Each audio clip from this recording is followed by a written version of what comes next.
Sa 6, if you can answer, use category. Next question.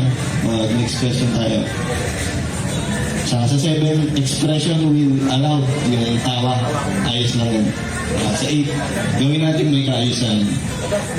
Unang isang kay Bro Jared, 10 minutes.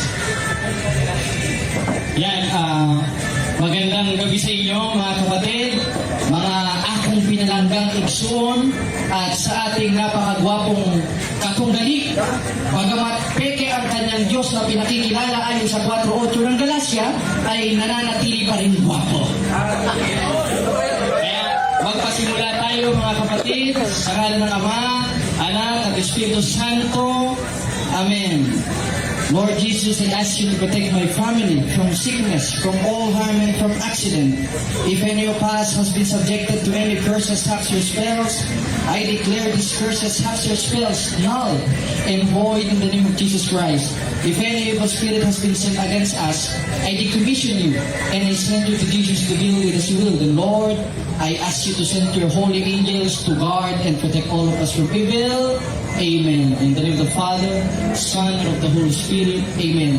Ngayon, ang ating titindigan na usa kahalili sa kamatuoran na siyang aral ng simbahang Katoliko na sa proposisyon natin, akong pamatud-an sumala sa Biblia na ang mga santos o ang mga larawan ng simbahang Katoliko ay dinidiyos-Diyos sumala sa Biblia. Total, nasa Luzon tayo, mag-a-adjust tayo kay kapatid Gamar Umpaw na aking patutunayan na ang larawan at tribulto ng mga santos ng simbahang Katoliko ay hindi Diyos-Diyosan ayon sa Biblia. Ngayon, malamang makukonfuse tayo sa kanyang mga babasahing talata, mas mabuti sagutin na natin dito. Ito, ano ba yan? Kanina pa. Una, isa sa mga paborito ng mga protestante, lalo na ni Mark Pombao, ang 24:5 sa isang Exodo. Di ba, Mark? Papatungkol nila sa mga santo. Napakalinaw! Sinabi ka ng Diyos, huwag kang gagawa! Pero ang Catholic Church, gumawa! Kaya yung ribulto ng mga Catholic Church, Diyos na daw. Ito ginagarantiya ko sa iyo, Mark. Wala kang mababasa maski sa Synoptic Gospel ni Kristo na ang mga santo o larawan ng mga santos na mismo si Kristo ang nagbigay sa 4.3 ng ikalawang Korinto sa The Message Bible. Basahin natin. Ito, Mark Umpaw. Baka hindi mo napaghandaan ito. Sa The Message Bible, letra por letra nating mababasa ay ganito. Sa 4.3, Christ will give us the best picture of God. Therefore, si Kristo mismo ay nagbigay ng larawan ng Diyos. Meron ba itong koneksyon sa 3 Gs ng ikalawang kronika na ang Diyos mismo nag-utos na mag-project ng larawan at ilagay sa kanyang templo? Meron. 3 Gs ng ikalawang kronika at sa kapanal-panalang bahay ay umukit ka ng larawan. Malamang, magkakaroon ng kontradiksyon kung yung utak ni Mark Pombao ang isusuksok natin sa atong utok. Kasi bulagin. 4.4 ng ikalawang Korinto, binulag ng Diyos ng sanlibutan ito ang pag-iisip ng hindi sumasampalataya. Hindi ka kasi sumasampalataya, Pastor Mark. Kaya nabulag ka. Kaya para sa iyo, lahat ng ribulto sa Biblia, automatically na Diyos na. Ngayon, ito ba yung subject of the sentence sa 3 Gs ng ikalawang kronika? Yung nasa 24:5 sa isang Exodo? Maglalatag lang muna ako ng isang talata. Titingnan natin kung magigiba ni Mark Pombao. Una, ang kanilang istad lahat ng mga protestante, yung ang kagagawa ng larawang kinanyuan. Sabi dito, wag gagawa. Bakit ang Diyos mismo nagpagawa? Dahil sa Biblia, kailangan nating maintindihan, may larawan ng mga banal at larawan ng mga balbal. Pastor Mark Pombao. Ngayon, ano yung mga larawan ng mga balbal? Yun yung subject of the sentence sa Isaiah. Yun yung subject of the sentence sa ang kanilang mga Diyos sa nayaring pila. May matang hindi nakakakita. May ilong na hindi nakakaamoy. May bibig na hindi nakakapagsalita. Kung yun ay applicable sa lahat, paano yung kapitbahay namin? Bulag yun. May matang hindi nakakakita. Diyos na pala para kay Mark Pombao yan. Ano yung pilihan sa amin ng ulam? Napakababa dahil tinaasan yung kalsada, bibili ka, luluhod ka. Sinasamba na pala natin ang ulam. Dahil kailangan natin maunawaan, Mr. Mark Ompao, na hindi lahat ng pagluhod ay pagsamba sapagkat originated. Ito, hawak ko ang mga translation, Mark Ompao. Solid references ito. Sa 7:6 mismo ng Josue, may mga propetang nagpatulabas sa larawan. Kasi yun ang konklusyon nila eh. Okay naman daw ang larawan. Wala naman daw problema, wala akong tutol doon. Ang masama daw, pag sinamba. Wala namang araw sa Catechism ng Catholic Church na sumamba sa larawan. Kundi nire-respeto, gaya ng ginawa ni Propeta Josue sa 7:6 ng Josue, na ang ginamit na Hebrew term ay presepesepen, ayon mismo sa Hebrew interlineal, kneeling down without intention of worshiping. Pagluhod, pagpapatirapa, na walang intensyon na pagsamba. Para sa kanya pag lumuhod, sumamba na. Baka hindi ka nagbabasa ng Greek. Hindi ka rin nagbabasa ng Hebrew. Pinalanggan mong baw. Bakit? Dahil magkakaroon ng kontradiksyon. Kontradiksyon. Maraming kontradiksyon. At mangyayari lamang yan pag pinaniwalaan natin ang mga bulaang mga ngaral. Isa ka na doon, Mr. Mark Ompao. Saan mababasa? 24:24 Mateo, sapagkat marami magsisimba rito ng mga bulaang propeta. Isa ka na doon. Bakit?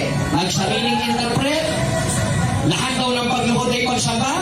Hindi niya nabasa yung original translation sa 7:6 ng Josue na ang nakapaloob ay presepesepen. Kneeling down without intention of worshiping, na siyang ipinatuloy ng ating Panginoon Kristo in New Testament, na upos itaas na larawan na kanyang binigay sa The Message Bible 4:3 ng 2 Korinto, na ang subject of the sentence, Mr. Mark Ompao, ay yung nasa 3:14 ng 1. Anong sabi? At kung paanong itinaas ni Moises sa ilang ang ahas, ay gayon rin kinakailangan itaas ang anak ng tao. Wala pupuntahan niya yung ahas. Mahilig sa ahas ito eh. Pupuntahan niya yung ahas. Yung ahas ba? Sino ba yun? Sino ba yun? Kaya pinasira yun. Pero nagbigay ng manifestasyon si Apostol Juan na siya ay pinasulat sa kanya ng ating Panginoon Kristo sa 3:14 ng 1 na kung paanong itinaas sa ilan ang tansong ahas, gayon din kinakailangan itaas ang anak ng tao. Paano itataas yung anak ng tao? Nakataas lang sa langit. At yun si Kristo. Sa paanong paraan?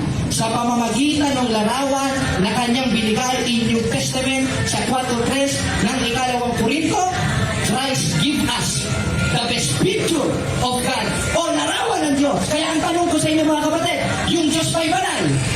Banal. Ngayon, yung picture, anong kahulugan nun? Larawan. Ngayon, kung ang Diyos ay banal at yung ibinigay ni Kristo ay larawan, anong ibig sabihin nun? Larawan ng banal. Sinamba ba? Hindi. Bakit pinagpatirapaan? Hindi upang sambahin, kundi upang respetuhin, sapagkat ang kahulugan ng pagluhod, pagpapatirapa sa 7:6 ng Josue na siyang ginawa mismo ni Propeta Josue in Hebrew, presepesepen, kneeling down without intention of worshiping. Sumasamba ba tayo sa libulto mga kapatid? Hindi. Diyos-Diyosan ba sila? Hindi. 8:4 ng 2 Korinto sa ang dating Biblia, ganito ang atong mabasa. 8:4. Ang sabi, tungkol sa mga bagay na hinandog sa Diyos-Diyosan, alam naman natin na ang mga Diyos-Diyosan ay larawan ng mga bagay na hindi totoo. Last 3 minutes. Ano? Totoo ba si Santa Maria Belen? Totoo. Sagot kayo mga kapatid. Totoo ba si San Antonio de Padua? Totoo. Ngayon totoo sila. Ayon kay Apostol Pablo sa 8:4 ng 1 Korinto, ang Diyos-Diyosan ay hindi totoo. Ngayon totoo ang mga santos at ayon sa 3:12 ng Apokalipsis, yung mga inaring ganap ng Diyos sa pamamagitan ng tunay na simbahan ng Diyos ay magiging kanyang haligi. Diyos-Diyosan ba yun? Hindi. Dahil kailangan natin maintindihan, Mr. Mark Ompao, sa Biblia, dalawa ang klase ng larawan. Isang banal, isang balbal, isang inutos ng Diyos, at isang pinagbawal ng Diyos. Saan mababasa? 24:5-6 ng Exodo. Yung isa, 3:10 ng 2 Kronika. Kaya, i-wave na natin, moderator, para matanong na tayo ni Mr. Mark Ompao. Okay, dako tayo sa cross-examination. Magtatanong po kayo, Mark Ompao, 15 minutes. Proceed. Good evening, no? Okay. Salamat sa magandang presentation ng ating kakungali na si Bro Jared. Okay. Unang tanong ko po, Bro Kapatid na Bro Jared. Unang tanong ko po. Okay. Ano po ba yung pinagkaiba ng adoration sa veneration? Una, moderator, wala akong nilatag na adoration and veneration. Maliwanag sa ating tema, magtanong ka ayon sa ipinresenta ko. Baka mamaya presinto na yung latag mo. Pagkira ka naman. Objection, moderator, pagalitan nyo, kumain Okay, kayo bro. nyo sa munggo. Magtanong po kayo tungkol sa sinabi ko, nilatag po ni Bro Jared. cross, moderator. Pagkira ka naman, no? Sa rules po natin yan. Next question ko po. Nabanggit niyo yung tansong ahas. Wala nga namang binanggit mo. Ako ang nag-present. Siyempre, binanggit ko. Nabinasa ko. Wait lang Hindi po, Bro naman mo. Jared. Tapusin po muna Gusto mo naman natin. magtanong? Sige, tanong po kayo. Punta tayo dun sa nabanggit mo, no? Dahil nasa, yun ang rules. Okay, punta tayo sa nabanggit mo. Yung tansong ahas, tingnan natin kung naiintindihan ng ating kaibigan si Bro Jared. No? Tama po ba na yung tansong ahas ay kinumpara sa Son of God, kay Kristo? Tama po bang kinumpara yan? Basahin natin. Total, hindi kategorikal ng kanyang tanong, moderator. Rule 3.14 ng 1. At kung paanong itinaas ni Moises sa ilan ang ahas ay gayon rin kinakailangan itaas ang anak ng tao. Sa papaanong paraan, ngayon si Kristo nga sa langit na, sa pamamagitan ng ibinigay niya, mismo sa mga apostoles, mismo sa mga disipulo, sa 4.3 ng ikalawang Korinto sa The Message Bible, picture of God. Sino ba yung Diyos? Hindi naman pwedeng ikaw. Lalabas Diyos na talagang literal yun. Yung Diyos na yun, 5.20 ng unang 1, yung naparito, nagkatawang tao, may larawan, at yun ang ating Panginoong Jesucristo. Sunod na tanong, Mr. Okay, Marco. next question. Hirap-hirapan mo naman. Baka mamaya, basahin mo 5.7 may Deuteronomio. Baka meron dyan, search. Okay. Follow-up question sa tansong ahas, no? Okay. Paano kung sinamba yung tansong ahas? Tama ba sinisindihan ng insenso yun? Tama po ba na sinisindihan ng insenso? Tama? Tama. Unang-una, wala akong nilatag na sinamba, nilagyan ng insenso. Ang nilatag ko, sinamba, pero walang insenso. Matuto ka ng disiplina. Maliwanag na maliwanag, hindi mo nagigiba sa 3.14 ng 1, utos itaas sa bagong tipan ang anak ng tao sa pamamagitan ng kanyang larawan na binigay sa 4.3 ng ikalawang Korinto na siyang larawan ng mga santos at pwede pang maging haligi ayon mismo sa 3.12 ng Apokalipsis. Huwag po pupunta sa ahas. Sabi ko sa inyo may hilig sa ahas ito eh. O, sunod na tanong, Mr. Rombao. Wala na kita dyan sa tansong ahas, no? Okay. Nabanggit mo yung balbal sa banal na ribulto o larawan. Okay. Yung tansong ahas po ba, balbal na ribulto na pinagawa ng ating Diyos? Balbal po ba yan? Kategorikal? Okay. Muna, hindi. Sapagkat inutos ang ating Panginoon Kristo. Pero nung sinamba, naging balbal na. At wala namang utos sa Catechism of the Catholic Church. Katunayan, nasa our Catholic page, page 220, we do not worship the same. Catechism of the Catholic Church, this is the official doctrine of the Catholic Church. We worship only a one God in three persons. Sino yun? Ama, Anak, Espiritu Santo. Hindi naman pwedeng ikaw, Espiritu Santo ka. Sunod na tanong. Next question. Okay, Mr. Rombao. Wait lang po, Bro Jared. Huwag niyo pong sasabihin yung Espiritu Santo po. So, proceed tayo, bro. Yung ribulto mo ba, mga larawan ng simbahan Katoliko, ito po ba ay pinagawa, may utos po ba sa Biblia na masusulat, na nakasulat, na ito ay inutos para gumawa tayo ng ribulto at larawan ng simbahan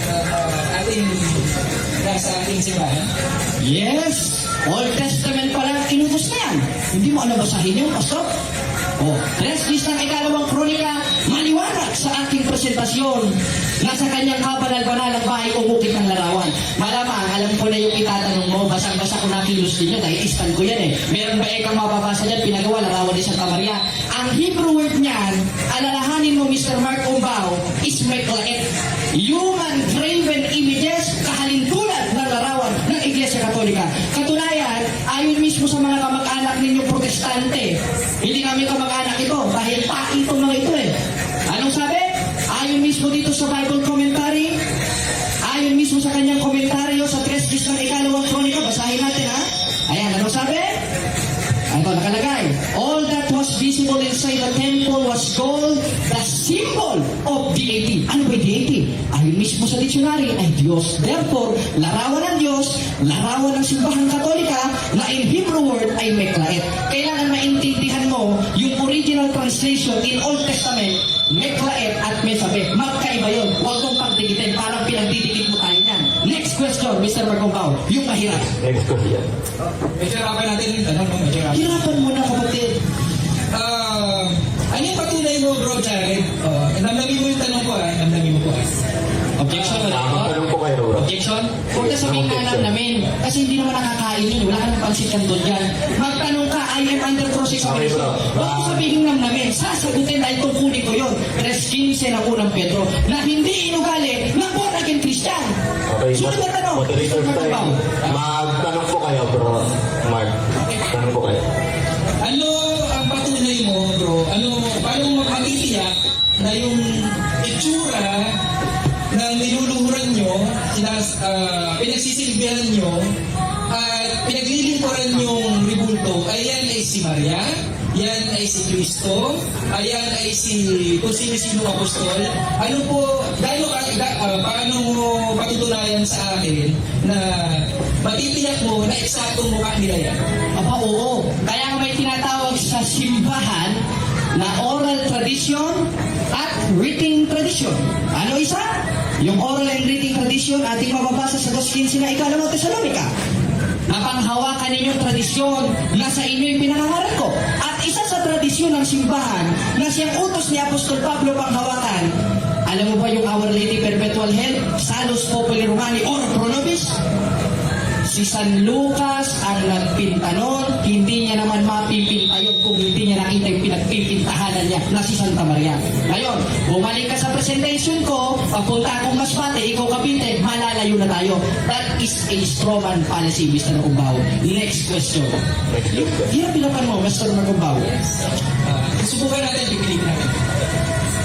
Follow-up question, no? Follow-up. Sabi mo, hindi Diyos-Diyosan yung mga ribulto o mga larawan. Sabi ng Biblia, Reskis ng ikalawang kronika, sa kabanal-banal ng bahay, umukit ka ng larawan. Ano yung utos na larawan? Ayon mismo dito sa inyong mga kapatid na protestante. Sa imong mga kauban, yung inutos ng Diyos is a picture of deity glorifying the God. Ano ibig sabihin ng deity? Diyos. Saan ka ba nakita ng Diyos na tunay? Diyos-Diyosan. Hindi mo pwede maging Diyos-Diyosan. Yung baka ikaw. Next question, Mr. Marcombao. Tanong po kayo. Patapusin po muna natin yung tanong po ni Mark ba? Counter objection, moderator. Okay. Ang counter objection ko, bilisan niya magtanong. Okay, magtanong po kayo, bro. Diretso po, diretso. Okay. Linawin ko yung tanong, bro, Jared, no? Kasi nahirapan yata na siyang makuha yung tanong. No? Okay. Ang tanong ko po, bro, Jared, ang tanong ko po, yung kung merong ang ribultin nyo, halimbawa si Kristo, basta mag-ano muna tayo, no? Mag-focus muna tayo kay Kristo, no? Kung may 20 na variation ng mukha ni Kristo, at isa lang yung tama doon, tanggap nyo po ba yung 19 mali? Hindi yan ang ating tema. Maliwanag sa aking latag, moderator, strawman policy na naman, page 95 of the Debate and Argumentation Africa Edition. O, di mo alam yun, ha? Nakikipag-debate ko, wala kang bale. Parang yung mga kawawang cowboy, may pa rin walang bala. Hindi yan ang tema natin. Ang tema natin, akong pamatutan, sumalat sa Biblia, na ang larawan sa mga santos, Diyos, at yun ang aking napatunayan na hindi mo pa nagigiba. Sa mukha, isa na nare-representasyon nun. Si Kristo, na siyang anak ng Diyos, na siyang ibinigay niya sa 4:3 ng ikalawang Korinto sa The Message Bible. Jesus give us the best picture of God. Para sa inyo, yung best, hindi pa rin best. Kaya, next question, Mr. Marcombao. Baka mag-chat-GPT ka dyan, ha? Ano? Okay, sundan ko yung tanong ko, no? Para medyo mas maintindihan ni Bro Jared yung dapat niya. Objection, moderator? Okay, anong Huwag niyang sabihan, naiintindihan. Therefore, ang punto niya, hindi ko naiintindihan. That is too personal. Argumentation of Debate African Edition, page 81. That is a personal ata. Focus ka lang sa tema. Moderator's time. Ay, naku, patay tayo niyan. Ay, naglol. Huwag po tayong personal attack po. Nasa rules po natin yan. So, Sige po, tanong po kayo. Anong tanong? Proceed na ako sa tanong, no? Proceed na ako sa tanong. Halimbawa, maglagay ako ng isang ribulto. Objection, moderator. Ayoko ng halimbawa, gusto ko totoo. Okay, tanong po kayo bro. Tanong kayo. Yung totoo daw. Hindi naman halimbawa nilatag ko ayon sa Biblia yun eh. Totoo ba yun? Totoo yun. Kaya huwag kang magtanong ng halimbawa, ang itanong mo, yun totoo. Tanong po kayo bro. Ngayon lang po, wala na sa tema to. Tanong ng tanong, wala na pala sa tema. I am under cross-examination. This is your obligation na tanungin ako ayon sa sinabi ko. Wala naman akong sinabi halimbawa eh. Ang sinabi ko, kakaturan, katotohanan, na hindi mo pa magiba na ang Diyos mismo nagutos sa 3 ng 2 kronika ng banal na larawan ayon mismo sa paliwanag din yung mga protestante that is a symbolize the glory of God and that image is an image of deity. At ayon sa dictionaryo, the deity is God. Na siyang ibinigay in New Testament, maliwanag na maliwanag sa 4.3 ng 2 Korinto, the Message Bible. Gibuin mo naman yan, Mr. Mark. Ako, kawawa ang buhay ng Christian yan. Proceed po. Ano? Next question ko, bro. Next question ko. Alam niyo naman po siguro, no? Magtanong po kayo bro. Magtanong po kayo. Huwag po kayong magpaliwanag po. Punta tayo kay dun sa Black Nazarene. Kasi wala akong makita ang multo ni Cristo eh. No? May Black Nazarene tayo, no? May Black Nazarene. Okay. Yan ba ay ano yung katangian ni Black Nazarene para masabi mo yan si Cristo? Aba, unang-una, si Kristo yan. Alam ka naman ikaw yung lipasan ng krus, eh di sana nakapako ka na sa krus. Isa lang yun, isang nare-representasyon kahit anong kulay, yun ang ating Panginoon sa Kristo. Halimbawa, ikaw, pinapinag kita sa araw, porket pa nangitim ka, hindi ka na siya mag-umbaw, mag-umbaw ka pa rin, bulaan na lang, na hindi magigiba ang ating proposisyon na ang larawan ng mga santos ng simbahang katoliko ay hindi Diyos-Diyosan na ayon mismo sa paliwanag ng inyong mga kauban na protestante. Kaya, next question, Mr. Marcombao, hirap-hirapan mo naman. Bihira naman yan, no? Clarification lang, no? Clarification lang, no? Objection, moderator. Okay. Magtanong siya, yung walang Okay, clarification. tanong po kayo bro. Tanong po kayo. Tanong na lang. Okay. Tanong! Ang karapatan ninyo po, magtanong po, hindi po magpaliwanag. Bro Jared, alam mo po ba na hindi lang si Cristo ang pinako sa krus? Alam ko. Pero alam namin na yung larawan na nakapako na yan ay si Kristo. Dahil alam namin ang nare-representasyon niyan na siyang utos itaas sa 3.14 naman. Kasi ang tinataas mo, panyo. Kami magpupuri sa bangin. Buong na din eh. Ang tinataas namin sa 3.14 ng 1 at kung paano itinaas sa ilang ang ahas, gayon rin kinakailangan itaas ang anak ng tao. Sa paanong paraan? Maliwanag na maliwanag, Mark Ombao, hindi mo naiintindihan. Sa 4.3 ng 2 Korinto, the Message Bible, Christ give us the best picture of God. Magandang litrato, magandang larawan ng Diyos na sinutos itaas sa 3.14 ng 1. Kipain mo naman, Mr. Mark Ombao. Ayun ako naman yan, oh. Tanong. Next question, bro. Next question. Okay? Yung isang napako po ba sa, yung tatlong napako, isa doon, Objection, moderator. Wala sa tema natin yung tatlong napako. Okay, so... Ang tema natin yung larawan ni Kristo. Na siyang utos sa itaas sa 3.14 ng 1 na siyang ibinigay sa 4.3 ng 2 Korinto, the Message Bible. Christ give us the best picture of God. Sa paano paraan? Sa pamamagitan ng karunungan ng Diyos na siyang krus sa 1.18 ng unang Korinto. Si Kristo pinag-uusapan natin, ang santos ang pinag-uusapan natin, kung saan-saan ka na nagmaneho. Lasing ka ba, Pastor? Magtanong ka. I am under cross-examination. Balik mo tayo sa tema bro. next question, bro Jared. Paano ko malalaman, bro, yung pagluhod ko sa ribulto ito, pagluhod ko sa ribulto na ito, paano ko malalaman na adoration yan o veneration? Objection, moderator. Wala sa tema natin ang adoration and veneration. Maliwanag na maliwanag, stay on topic. Stay on topic po tayo. Obligado Ilang beses na po yan bro. under cross-examination na itanong yung sinabi ko. Sa 7:6 ng Gospel, yung ginamit kong term ng pagpapatira pa in Hebrew, 3:7, meaning down without intention of worshiping na siyang ginawa ni Propeta Josue sa 7:6 ng Gospel. Gusto mo, mamaya doon tayo eh. Kaya, next question, Mr. Bro, Robert Ombao. wait na daw po. Wait lang, wala na April March. Sige. Tanong po, 10 minutes ulit.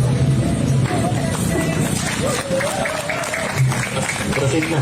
Proceed.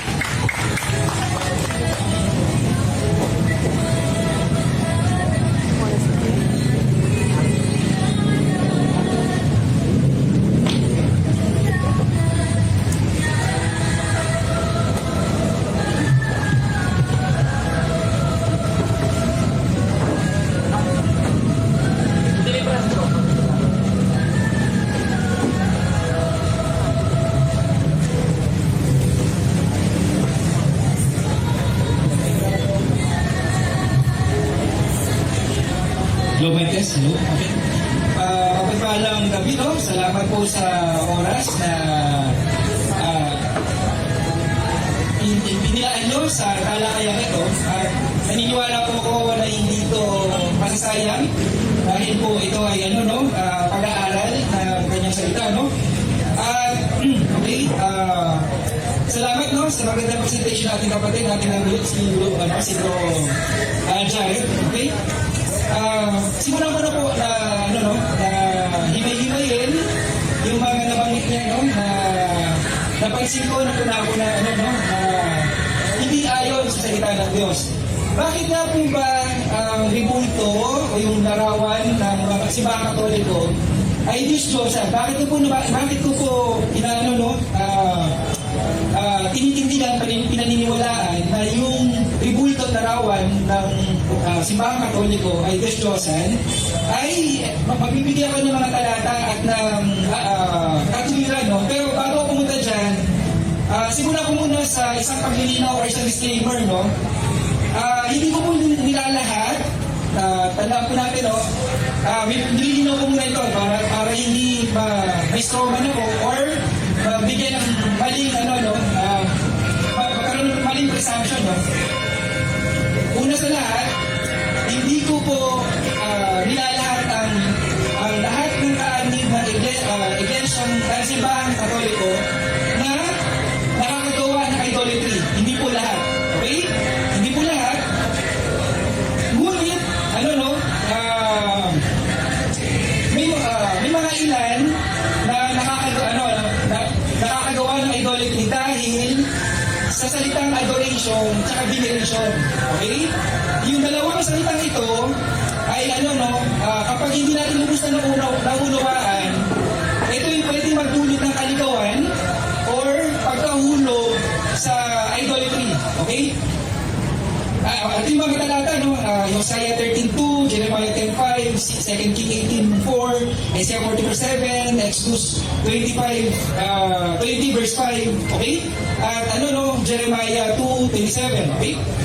At isa sa nililinaw ko rin po na hindi po lahat ay hindi po official na doktrina na kaya na nabanggit ni Bro Jared, hindi ko posisyon na official na doktrina ng simbahang Katoliko ang bibulto at ang kanilang mga larawan ay sinasamba nila o ginagawa nilang Diyos. Hindi ko po yun posisyon.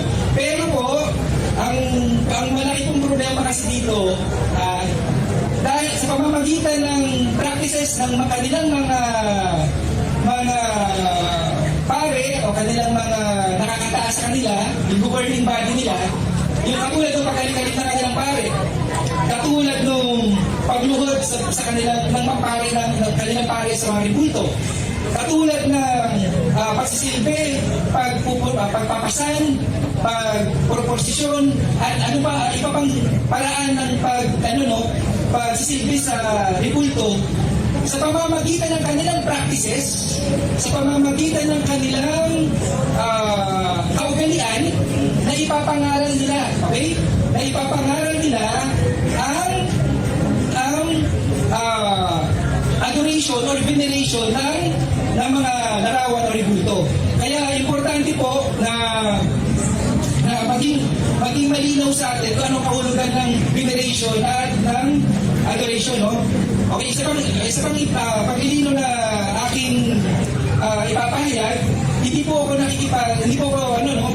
naparito para makipag-away or siraan ng simbahang Katoliko. Bagkos, narito po ako para ang layunin po ng talakayan nito ay para tayo ay mas lalong lumalim at mag-aral ng kanyang salita. Okay? Hindi dito para makipag-away. Kaya sana po, huwag niyo pong masamain ang aming pagparito para sa ating pag-aaral. No? Pang-anim, okay? Pang-lima, may mga talata po kung ibibigay mamaya sa pangalawang tindig ko, may mga talata akong ibibigay na hindi ko lang mababasa dahil sa limitadong oras. Dahil sa limitadong oras. Pang-anim, okay? Pinapauna ko na po, no? Maaaring may masabi akong hindi maganda, na hindi magugustuhan ng mga kaalig ng simbahan katoliko, maaaring hindi na makasakit ang damdamin. Ngayon pa lang po, iniingi ko na po Manila po, no? Okay? Pusita po ako sa Pusita po ako sa... Last 4 minutes. Okay na po. Pusita po ako sa sa mga punto na itatama ko, sa mga pahayag ng ating katunggali na si Bro Jared, kung saan ito yung okay? Sabi niya, nabanggit niya yung may balbal, may banal, yung tansong ahas, yung hindi man lahat ng pagluhod ay pagsamba, okay? Wala po ako doon sa ganung posisyon na hinuhusgahan ko po ang bawat isa rito na pagkatoliko ka, sumasamba ka sa ribulto. Hindi po, wala po ako sa ganung posisyon, no? Ang nagiging Diyos-Diyosan po ang ribulto at larawan, nagiging Diyos-Diyosan ito dahil po pansinin po natin yung presentation ng ating katunggali. Pansinin po natin yung presentation ng ating katunggali. Hindi niya po distinguish o binigyan ng pagkakaiba yung adoration at veneration. Ito po, tandaan po natin yung katotohanan at kasinungalingan. Minsan kahiglan lang. Kahiglan lang ang diferensya, ang pinagkaiba. Okay? Madalas, yung veneration at adoration nag-overlap at kadalasan pa nga napagpapalit. Okay? Napagpapalit. Okay? Ano ang sabi ni Bro Jared? Hindi yata alam ni Bro Mark na yung pagluhod, hindi yata pagluhod. Alam ko po yun. Bro Jared, alam ko po yun. Kaya nga, ang panganib sa natapos na yung 10 minutes ni Bro Jared, hindi niya napaunawa sa mga kasama niya na paano natin malalaman na veneration pa lang ginagawa natin sa ribulto?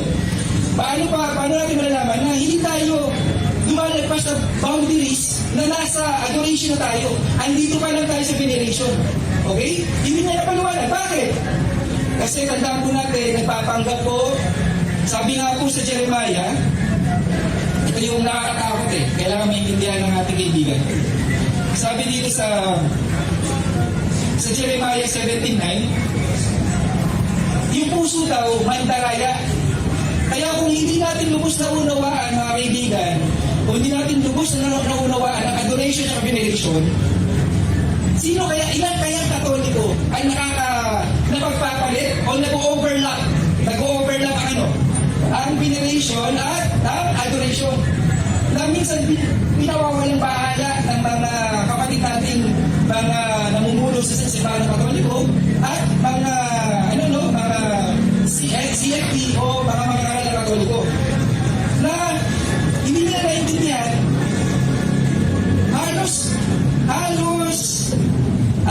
magpo-focus ako dun sa lahat ba ng pagluhod, pagsamba. Magpo-focus muna ako dun, no? Kailangan hindi pa unawa natin to, okay? Yung adoration at veneration, present ng pagsamba. Ang kahulugan po ba ng veneration ay pagsamba? Marami ako nakausap na CFD, ang kahulugan sa kanilang veneration ay pagsamba. Present yung pagsamba. Yung paggalang, sa adoration at sa veneration, parehas na napapaloob sa adoration at veneration ng paggalang. Ang pagpapahalaga, ang pagmamahal, ang pananalangin, napapaloob sa salitang adoration at napapaloob sa last 1 minute. Sa veneration, adoration, veneration. Yung paghalik, napapanood din po ba sa veneration? Ganun din naman sa adoration. Yung pinapasad, ang ribulto, napapanood ba yan sa veneration? Napapanood din yan sa adoration. Yung sinisindihan na sinisindihan yung ribulto, na insenso o na kandila. Yan po ba ay nasa veneration? Yes. Nasa adoration? Yes. Oh, yung pagtirapa, nasa veneration, nasa adoration. Yung dumadalangin tayo, nasa veneration, nasa adoration. Ano maintindihan natin? Mamaya, pagbibigyan natin ng pagkakataon nito kaibigan natin na magaling na mahusay na defender ng aral ng Katoliko. Bibigyan natin ng pagkakataon ito, ipaliwanag kung ano ang pinagkaiba ng Okay, veneration ayun at po. adoration. Salamat. Second, sa cross-examination tayo, Bro Jared. 15 minutes. Okay ka na ba, Bro Mark? Ready? Sangayon ka ba sa ating tema na patutunayan ko na ang larawan ng mga santos ay Diyos-Diyosan? Sangayon ka sa tema na patutunayan ko na ang larawan ng mga santos ay hindi Diyos-Diyosan? Sangayon ka, hindi? Ay, sa ngayon. Ayun, mga kawan. Okay, proceed. Ngayong sangayon ka, ayon sa ating tema, alin ang hindi Diyos-Diyosan? Ayon din sa ating tema, yung larawan ng mga santos, gaya ng simbahang Katoliko, o larawan ni Buddha? Kategorikal. Parehas. Objection mo dito? Okay, anong Ang objection? tanong ko, categorical, you should answer that categorical. Hindi pala marunong sumagot dito. Okay. Sagot, Pastor. Okay, moderators time. Sagot po kayo, categorical. Pili lang po kayo. Yung ribulto ni Buddha. Pero po, may bibilang din po ang ribulto ng Simbahang Katoliko kasi hindi nga eksakto mga mukha yan eh. Guni-guni, illusion, kutob-kutob, na yan, niluloko natin sa sarili natin na yan ang mukha ni Kristo. Okay, sunod na tanong. Diyos-Diyosan yan. Okay, sunod na tanong. sunod na tanong. Ngayong Diyos-Diyosan ang larawan ni Kristo o larawan ng mga santo, yung ibinigay ni Kristo sa 4.3 ng ikalawang Korinto sa The Message Bible. Sabi mo kasi ang larawan ng mga santo, Diyos-Diyosan. Therefore, si Kristo pala promotor ng pamamahagi ng Diyos-Diyosan o ikaw, categorical. Si Kristo ikaw. Si Kristo. Si Kristo ikaw. Ipit na. Moderator, ipit na. Next question. Next question mo kayo. Okay, next question. Sunod na tanong. Sabi mo kanina, si Buddha. Naintindihan mo ba ang aking unang tanong kaya sinabi mo si Buddha? Yes or no? Yes. Yes. Ngayon, sabi mo si Buddha. Naintindihan mo yung tanong ko. Yung tanong ko, ayon sa aking tema, ano yung mga hindi Diyos-Diyosan? Yung larawan ni Kristo o larawan ni Buddha? Sabi mo, larawan ni Buddha. Ngayon, saan mababasa sa Biblia na ang larawan ni Buddha hindi Diyos-Diyosan? Dahil sinabi mo yun, sumanayon ka sa tanong ko, anong kapitulo, versikulo na ang larawan ni Buddha hindi Diyos-Diyosan? Tubag sa ako pamutanan. Next question. Next question. Next question. Sunod na tanong. Tinatanggap mo ba, Mark Ombao, na lahat ng larawan, pati larawan ng mga santos, ayon sa Biblia, ay Diyos-Diyosan? Yes or no? Yes. Yes. Okay, paliwanag. Anong yes? Sa 3 ng ikalawang kronika, ang Diyos mismo nag-utos na umukit ng larawan. Premise ito, moderator ha?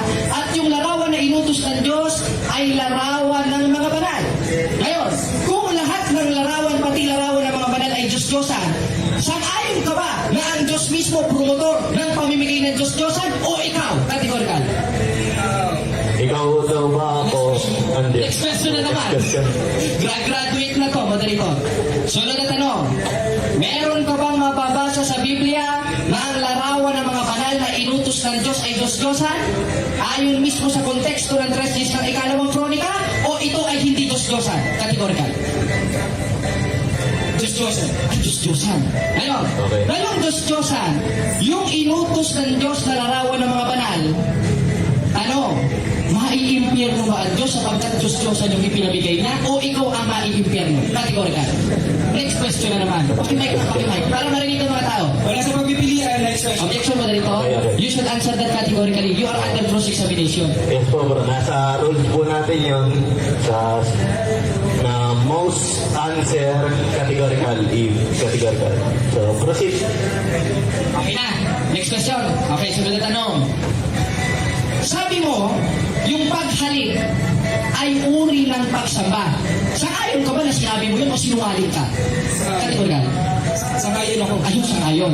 Ngayon, Well, hindi pagsamba, lalo hindi yan ang eksaktong larawan ng Diyos, larawan ni Cristo, or yung pinuportray niya, hindi yan eksakto. ngayon, pag humalik ka sa isang santo o banal na halik, maiimpyerno ka ba? Yes or no? Yes, makaimpyerno tayo pag tayo sumasama sa Diyos-Diyosan. Objection, moderator, wala ko sinabi sumasama sa Diyos-Diyosan. Ang tanong ko sa'yo, yung paghalik sa banal. Wala ko sinabi na Diyos-Diyosan. Okay, Ang sir. tanong ko sa'yo, yung paghalik pa sa banal, na ikaw mismo ang nagsabi, ay pagsamba sa Diyos-Diyosan, yung mga gumagawa ba nun may impyerno o ikaw ang may impyerno? Makaimpyerno kasi sa ni Pablo, yung simulan siyang alayan, sabi niya, huwag niyong gawin iyan, mga tao rin kami katulad niyo. Buhay pa sila, ha? Buhay pa sila, ayaw nilang pinagsisilbihan, Okay na, sunod na tanong. Ngayon, Pero ngayon patay na sila, okay na, bro, tayo na. ayaw gumagawa. Okay, ngayon, Okay, okay po. marinig niyo mga kapatid ha, knockout ito. Ngayon, sabi na, ang paghalik sa mga santos ay pagsamba. At yung paghalik doon ay ikay impyerno. Sa 16:16 ng Roma, utos ni Pablo, magpatian ng banal na halik. Maiimpyerno ba si Pablo sapagkat pinababati niya ng banal na halik yung mga banal? O ikaw ang maiimpyerno? Kategorikal. Next question na. Next question. Okay, sunod na tanong. Saan mababasa sa Biblia o sa Synoptic Gospel ni Cristo na ang paghalik ay uri ng idolatria o pagsamba? Paghalik kakis ha? Nasa ano yan? Nasa Synoptic Gospel ha? Lucas, Marcos, Aklat ng Juan at Mateo. Konsiderado na Synoptic Gospel ni Cristo. Huwag kang magbabasa ng basura lalata. Basahin mo daw sa Synoptic Gospel, bro. wala, nasa Old Testament. Old Testament. Okay. Wala nang iba nabasa. Ngayon, wala kang nabasa. Ano? Ulit ang tanong, Mr. Marco Bao. Sa ating tema o ating proposisyon, aking patutunayan na ang larawan ng mga santos ay hindi Diyos-Diyosan. Ayon sa ating tema, alin ang hindi Diyos-Diyosan? Yung larawan ng mga santos o itong distilled water? Categorical. Yung distilled water, ay yung ano pala, yung ito ng ano, kasi ito, Ayon sa ating tema, objection moderator. Okay. Ayon sa ating tema, pinirmahan niya, nagpirmahan kami kanina sa kumpento, patutunayan ko na ang larawan ng mga santos ay hindi Diyos-Diyosan. Ngayon, ayon sa ating tema, Marco Bao, alin ang hindi Diyos-Diyosan? Yung larawan ng mga santos, gaya ng nakikita mo? O itong distilled water? Categorical. yung larawan, ribulto na inikilala. Categorical po. Categorical, bro. Sagot po kayo dun sa Categorical. Pero yun ang kategorikal. Yung, Ayoko nang yung objection moderator. You are under cross-examination. Huwag ka naman maipit. Kung hindi nyo po kayang sagutin, mag-next question na lang po tayo. yung sabi ko, yung larawan ng mga banal, Ayun, larawan ng mga banal. Di pala Diyos-Diyosan. larawan na guni-guni. Larawan sa Salamat, salamat. Ngayon, tinatanggap mo na ayon sa ating proposisyon, ang hindi Diyos-Diyosan ay larawan ng mga banal. Si Santa Maria ba ay banal? Kategorical.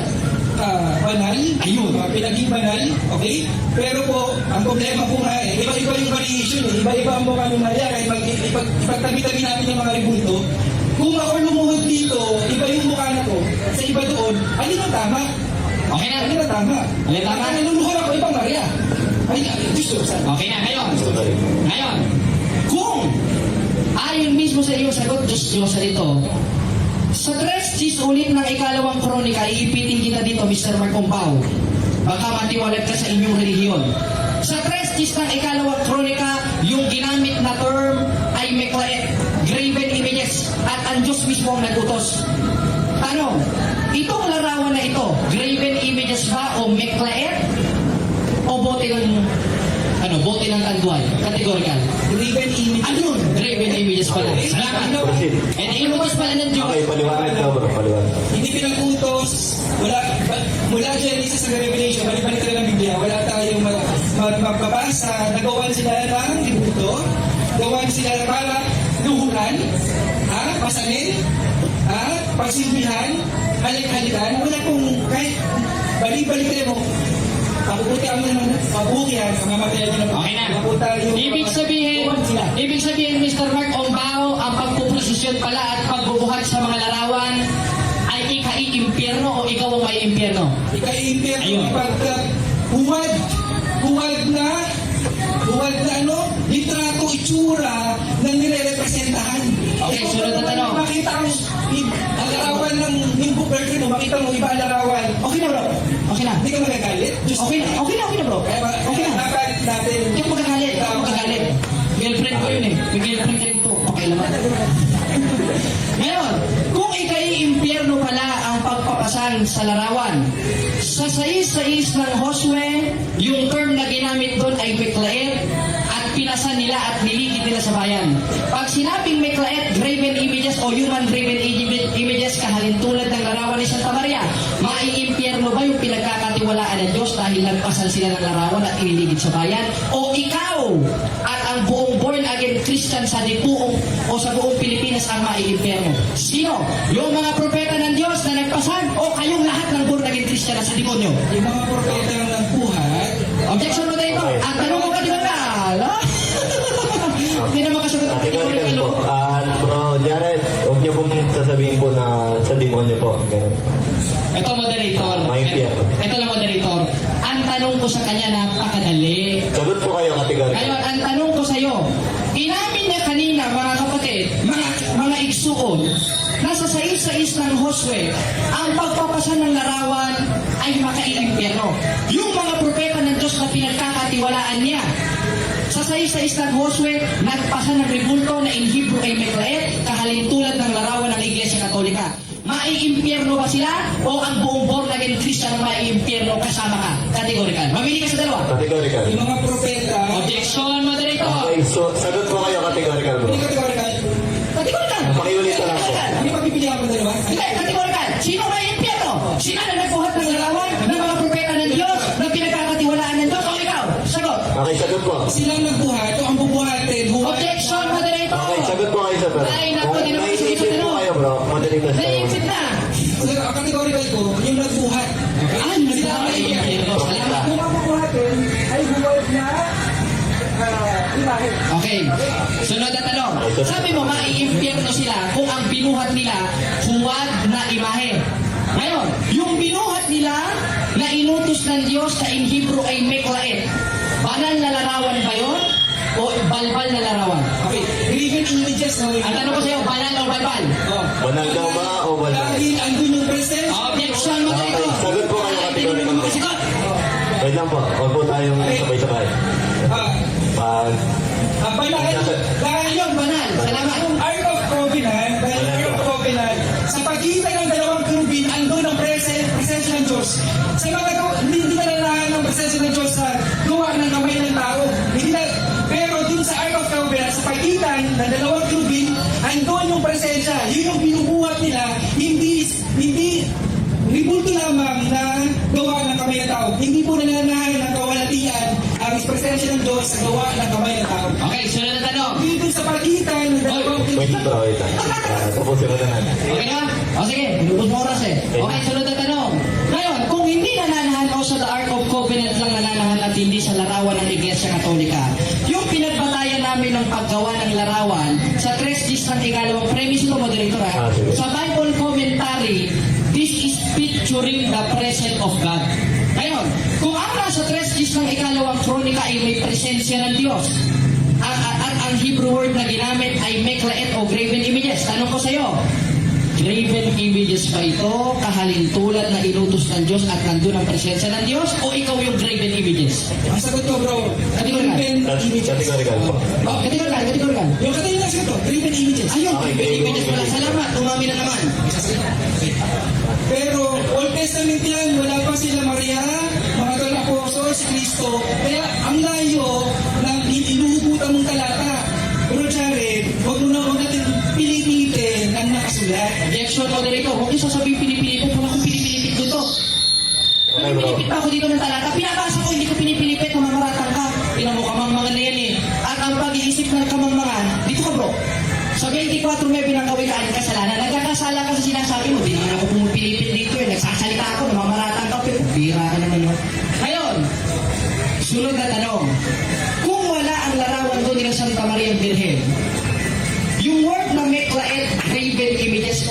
human graven images. Ang tanong ko sa iyo, si Santa Maria ba ay human? Kahalintulad ng nasa 3 ng ikalawang kronika na human graven images? O alien si Santa Maria? Categorical.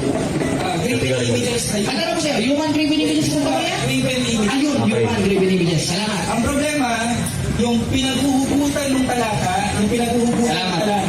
ay hindi po patungkol sa mga 12 apostles, kay Kristo, hindi po sa mga pinagagawa ng mga ito. Sunod na tanong. Ngayon, kung graven images o human graven images ang nasa 3 ng ikalawang kronika at si Santa Maria ay human graven images na ating nakikita ngayon, magkaparehas pa yung inutos ng Diyos at yung larawan ni Santa Maria ngayong parehas na graven images? Ang magkaiba Yes or no? Malayo. Yes or no? Yes or no? Yes or no? No, Yes, magkaiba. no. No, no. Magkaiba. Bakit magkaiba? Okay? Yung graven images doon, tandaan po natin, mga kirubin, mga larawan ng mga hayop, mga kung ano pa, pero hindi ko patungkol sa mga apostles kay Maria at kay Cristo. Okay? Next question. Okay, sunod na tanong. Therefore, hindi pala larawan ng Iglesia Katolika ang nasa 3 ng ikalawang kronika sapagkat mga anghel. Yes or no?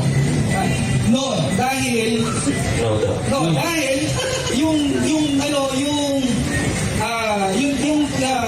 ang tawag ito, Ulitin ko lang yung tanong kasi nakakaranta na si Mr. Marcong Bawa. Ulitin. Ngayon, kung hindi larawan ng Iglesia Katolika ang nasa 3 ng ikalawang kronika, gaya ng sinabi mo na inutos ng Diyos, sang-ayon ka ba sa sinabi mo o yung sa sinabi nitong manunood?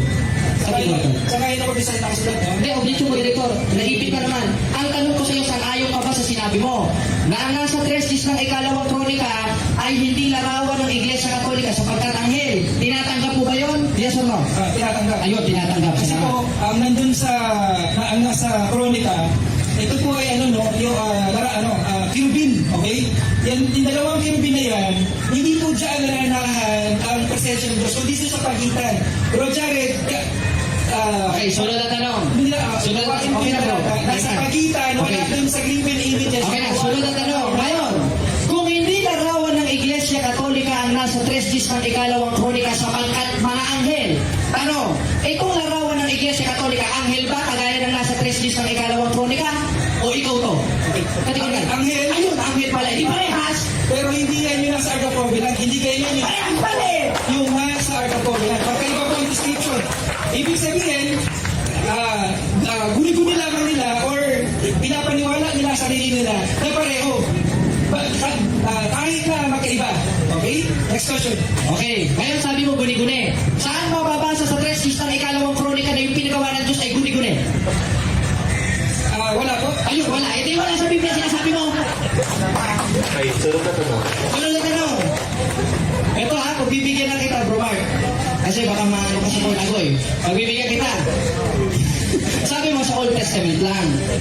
Ngayon, babasahin ko ulit yung hindi mo maigibang talata sa 4:3 ng ikalawang Korinto. Christ give us the best picture of God na in Hebrew ay may clear. Okay, last 30 seconds. Last 30 seconds. Ngayon, meron ba akong nabasa sa New Testament dahil ang sabi mo mababasa lang sa Old Testament ang mga larawan ng mga santo? Paano? Itong ikalawang Korinto 4:3 na si Kristo mismo ang nagbigay ng larawan ng Diyos. Old Testament o New Testament? Kategorical. New Testament. Ayun, hindi meron pala. Para sa paliwanagan, no? Sabi dito sa 2 Corinthians 4:3, Ito basahin mo bro. kung Objection ang moderator. ebanghelyo Objection moderator. lukbungan pa. Time na, time na. May Time na po. kalukbong Time sa na. mga papapahamak. Wala ko yung sinasabi niya, no? Time na bro. Okay, proceed tayo sa... Next question. Time na bro. Time na po, bro. Okay. Sino maglalagay ka na? Proceed tayo sa rebuttal. Tatanong si Bro Jared kay... Hindi, ako ang magpapahayag. Siya magtatanong mamaya. Okay, ako, moderator. Ngayon, mga kapatid, mga kababayan, nakita nyo ang kapalpakan, kabakakan, kabulaanan, kasinungalingan ayon sa 8:44 ng 1 ni Mr. Mark Ombao na kinatawan ng born-again Christian. Bakit? Siya mismo umamin. Nalarawan ng Iglesia Katolika ang nasa 3 sa ikalawang kronika. Ano pa magdede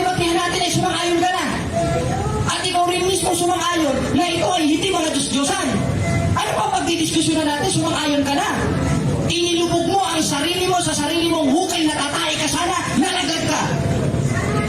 Maliwanag na maliwanag. Hindi niya naigiba ang ating napakasimpleng haligi na ang Diyos mismo ang nag-utos na umukit ng larawan sa testis ng ikalawang kronika na ang kahulugan sa Hebrew ay meklait o graven images o yung graven images kahalintulad ni Santa Maria Virgen. Kayo, meron ba inyong testament na inutos ng Diyos? Maliwanag eh. Talagang hindi ka sa Diyos, hindi mo napakinggan, ninenervyos ka. 3:12 ng Apokalipsis, ang magtatagumpay ay gagawin kong haligi. Kaya nga kami may mga haligi sa inyo, TV. Tapos tatalon-talon tayo sa inyo. Kung bira ka naman, oh. Haligi ng mga santo eh. In Hebrew, meklait, graven images. Patunay na ipinatuloy in New Testament yung kautusan ng Diyos in Old Testament sa 3:10 ng ikalawang kronika. Ngayon, baka basahin mo yung 7:12 ng Hebreo. Ang tinutukoy doon is Levitical law. Hindi kasama yung larawan doon. Sapagkat ipinatuloy yun. Si Kristo mismo ang nagbigay nun. Ngayon, babasa-basa nung talata niya binasa, dito mo ko tanungin at ito ang basahin mo. Sa The Message Bible. Because the rules of this debate, acceptable all versions of Bible. Greek, Hebrew, ang dating Biblia, SDA, ano SDA? Tapos ikaw pa yung, ayan ang dami, hindi ko naman mabasa lahat to. At isa doon ang binasa natin sa The Message Bible. Hindi niya natutulan ng lahat ng talata. Sumang-ayon siya, umamin siya, talo na ba siya? Talo na. Kaya, Mr. Mark Ombao, sasamahan kita, magpabautismo ka sa simbahang Katoliko. Kasama yung mga miyembro niyo. Bumalik na kayo sa simbahan na siyang haligi at sukaranan sa kamaturan sa 3:15 ng unang Timoteo. Bumalik ka na, Mr. Mark Ombao. Tatanggapin ka. Kaya gusto matanggap ka ng bulaan. Basta't nagpakababatinong ka pang kanyang utos. Ano ang kanyang utos? Malamang sabihin niya, ang Diyos ay ka sinasamba sa Espiritu at katotohanan. 4:24 ng buwan. Wala akong tutuldo. Nasa Katikismo ng Catholic Church yun. Ngayon, kung ang Diyos ay utos, sambahin sa Espiritu at katotohanan, sa papaanong paraan? Yung katotohanan na konteksto sa 4:24 ng buwan, yun yung pagsunod sa utos ng Diyos. Ano yung isa sa utos ng Diyos? 3:10 ng ikalawang kronika, sa kabanal-banal ang bahay, umukit ka ng larawan. Larawan ba to? Larawan. Larawan ba yung utos ng Diyos? Larawan. Ano in Hebrew? Meklait o human graven images, kahalintulad ng mga santo ng simbahang Katoliko, sapagkat wala kang mababasa na ang larawan ng mga santos na inutos ng Diyos ay konsiderado na Diyos-Diyosan ayon sa Biblia. At ikaw na mismo ang umamin nun, Mr. Mark Ombao. Kaya congratulations, Mr. Mark. Okay na? Congratulations sana sa iyong pagkatalo sa diskusyon na ito. Malamang may mga itatanong ka. Alam ko, iipitin mo ko, pero never kang makakaipit basta si Brother Jared ng Catholic Faith Defenders ang makakalaban mo. Dahil babasahin mo pala, alam ko na ang babasahin mo sapagkat dati akong protestante. Dating protestante.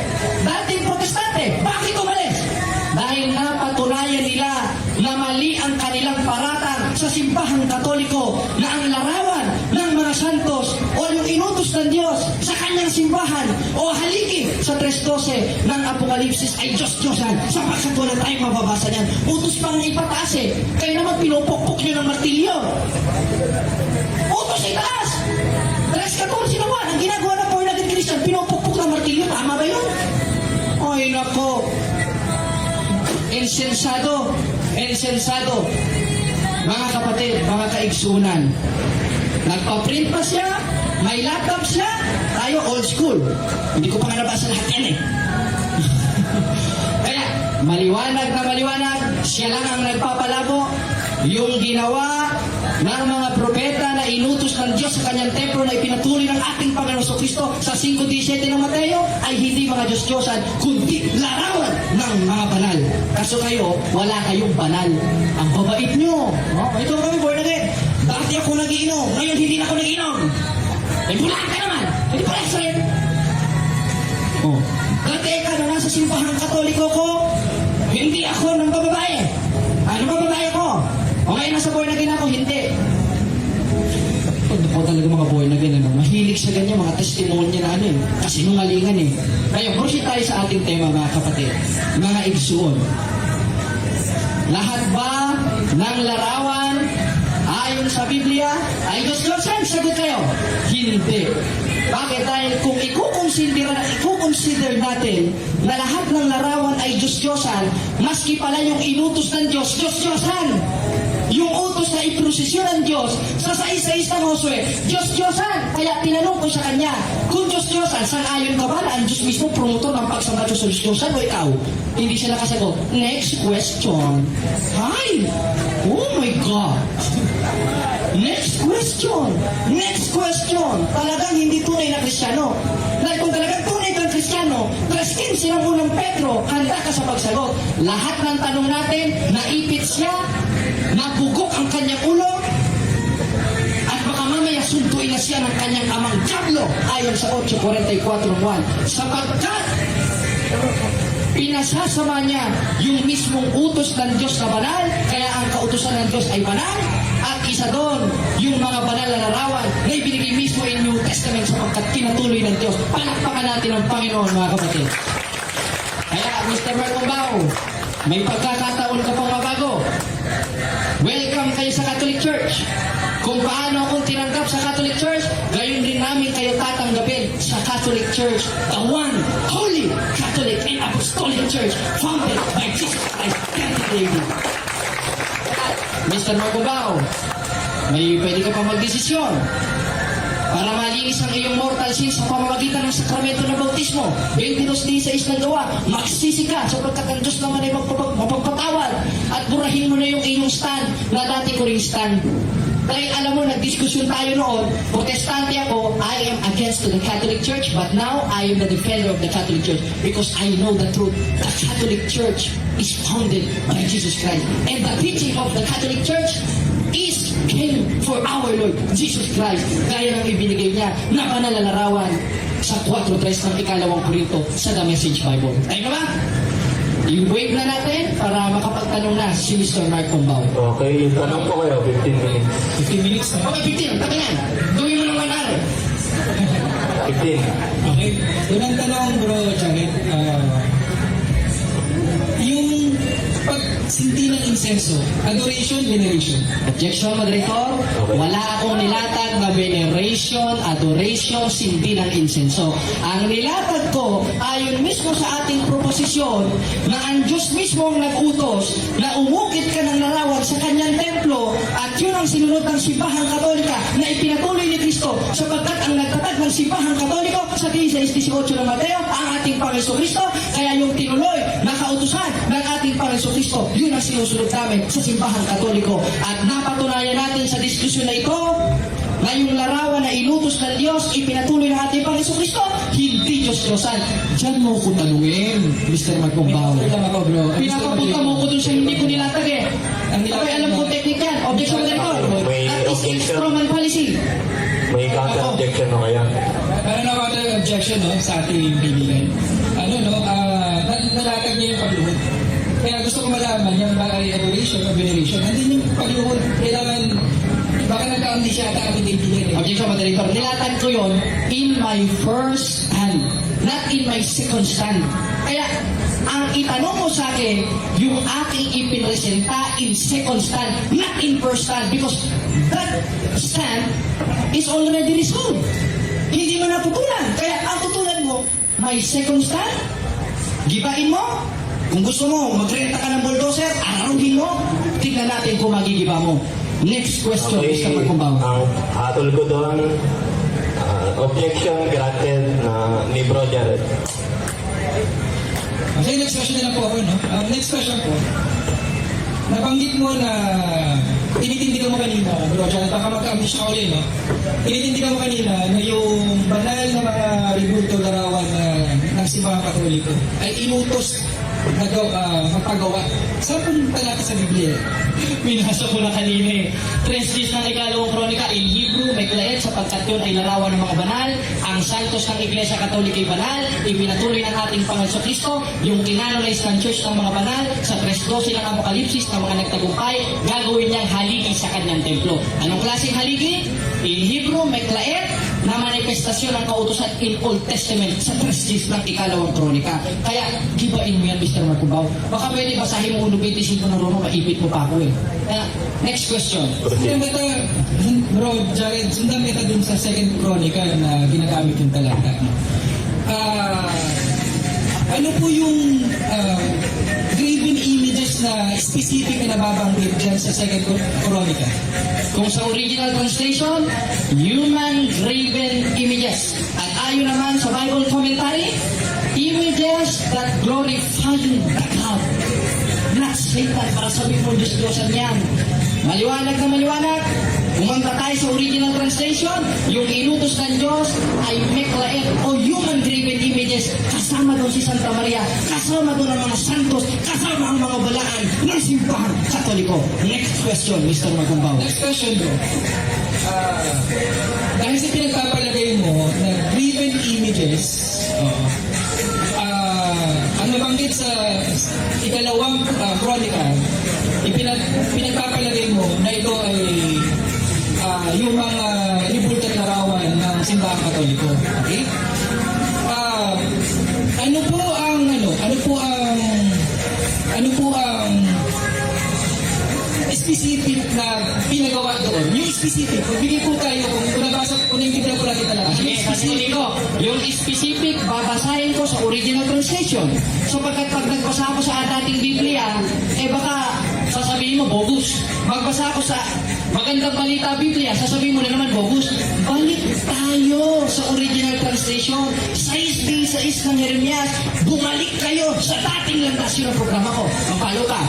Kaya, maliwanag na maliwanag, sa original translation, specific ang nakalagay, meklaet o human graven images, kahalintulad ng santos ng Katolikong simbahan na tinutos mismo ng ating Panginoong Jesucristo. Ibinigay pa nga, hindi lang sa'yo, kaya hindi mo natutunan. 4:3 ng ikalawang Korinto. Next question, Mr.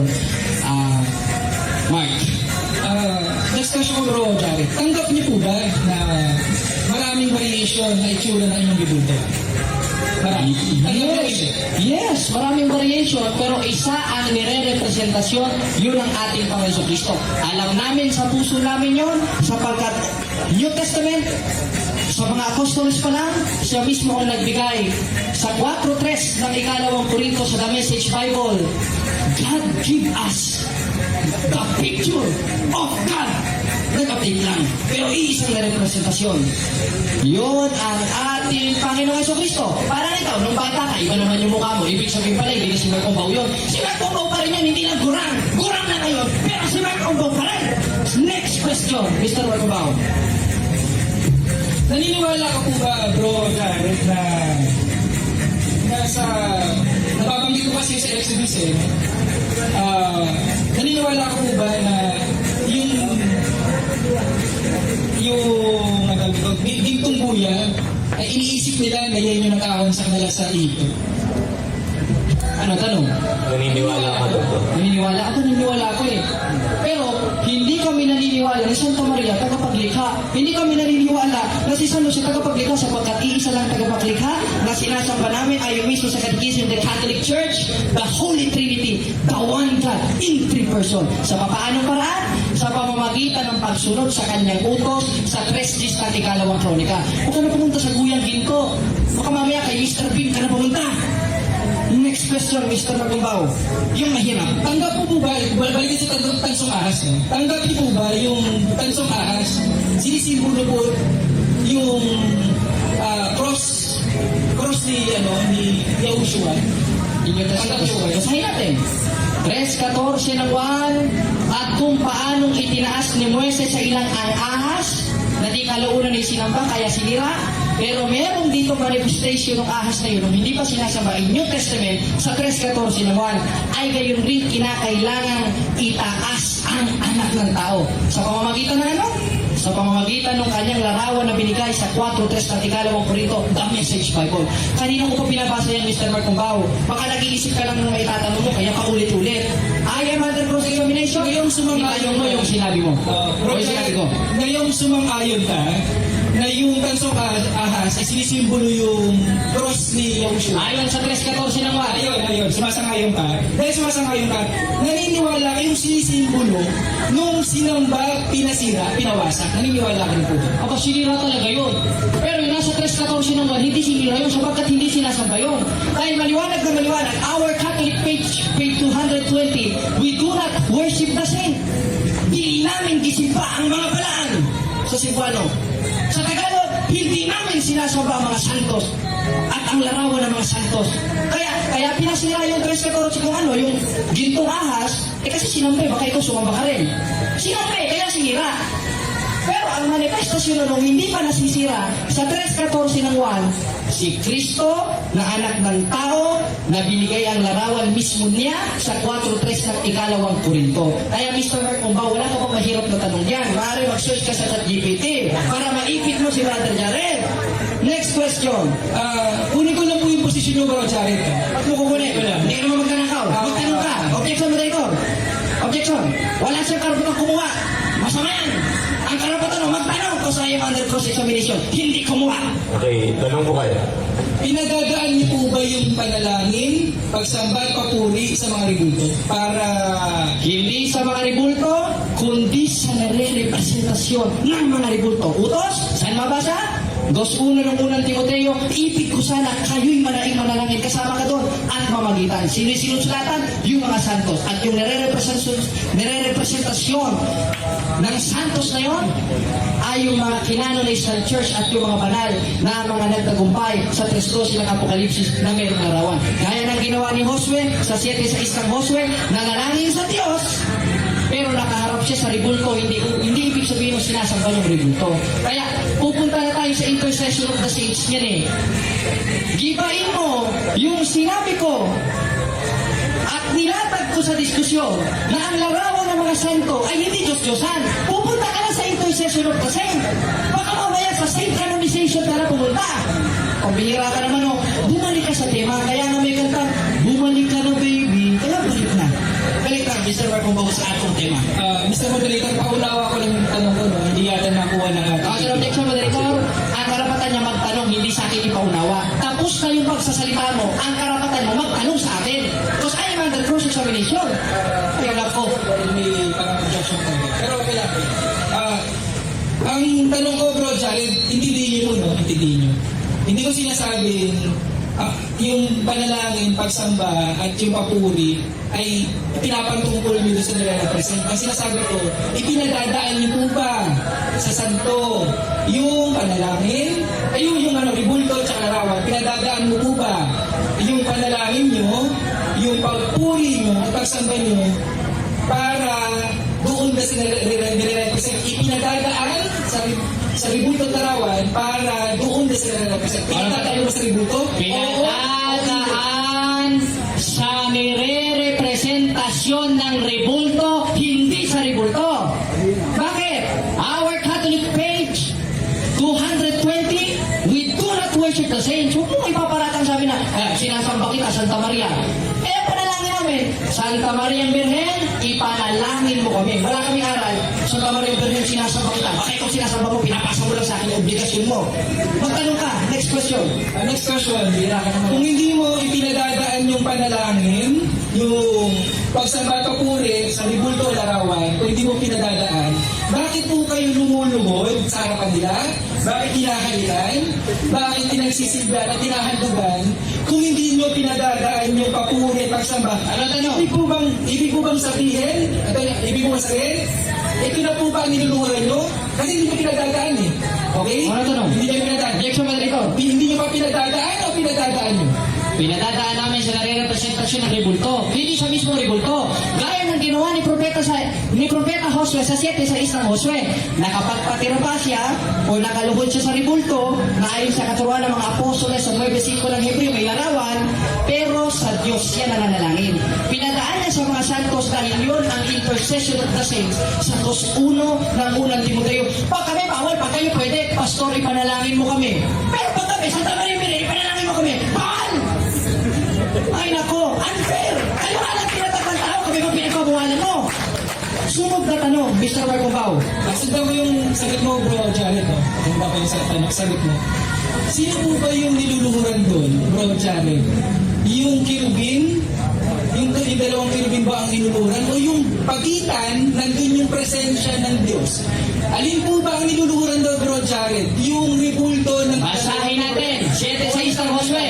Hinapak ni Josue kanyang damit at nagpatira pa sa lupa sa harap ng kaba ng Panginoon. Kaya nakapagpatira pa siya, nakatira pa siya sa harap ng kaba ng Panginoon, pero ang sinasamba niya yung Panginoon. At yun ang ginagawa ng Iglesia Katolika, hindi upang sambahin ng mga larawan, kundi upang respetuhin. Malino na malino sa aming katisismo, hindi sa inyo. Dahil kayo, Bible alone. At ayon rin mismo sa Our Catholic Faith, page 220, dili namin gisimba ang mga balaan o hindi namin sinasamba ang mga santos. Kaya pinapalabas mo, sinasamba namin eh. Baka mamaya punta ka na sa Sumba, magsayawan tayo dito. Next question, Mr. Maycombao. Follow up din sa Ark of the Covenant, yung Ark of the Covenant. Follow up lang po doon. Sabi dito sa number 789, tsaka sa Exodus 25:22, ano daw, sa gitna ng dalawang kirubin daw, hindi yung kirubin, sabi, basahin natin mula sa itaas, ng luklukan, ng awa na nasa ibabaw ng kaba ng patotoo na nasa gitna ng dalawang kirubin. Tama po ba? Nasa pagitan yung presensya, wala dun sa gawa ng talire o kamay ng tao? Lalabas yan, magkakaroon ng contradiction sa Biblia. Objection moderator, lalabas yan, magkakaroon ng contradiction sa Biblia. Dahil ayon mismo sa eksplanasyon ng inyong ama, ng mga protestante, dito sa Bible Commentary, Old and New Testament, yung nasa 3 ng ikalawang kronika na inutos ng Diyos, that is glorifying the God. Ibig sabihin, presensya ng Diyos nandun. Huwag ka kukuha ng pagitan. Baka mamaya ka na sa gilid magtanong. Kaya, gibain mo ang 3 ng ikalawang kronika, 4:3 ng ikalawang Korinto sa The Message Bible na ang Diyos mismo nag-utos at nagbigay ng mga larawan, ng mga banal na in Hebrew ay meklaet. Huwag ka pupunta kung saan-saan. Di ba tigor ka? Hindi ka runner. Nagkamali kaya ng pinasukan mo. Sunod na tanong. Sundan kita dito sa kawalatian. Last 15 seconds. Oo, sundan kita dito sa kawalatian at sa, sa nananahan, no? Sabi dito sa 42:8 daw, sabi, Isaiah 42:8, ang aking kawalatian ay hindi ko ibibigay sa makalarawang, Okay, tayo. Okay. Sige, tanong. Pagbigyan natin, kahit ubus ang oras. Sige, tanong. Ngayon, paano mo nasabi na yung kawalatian nasa ribulto?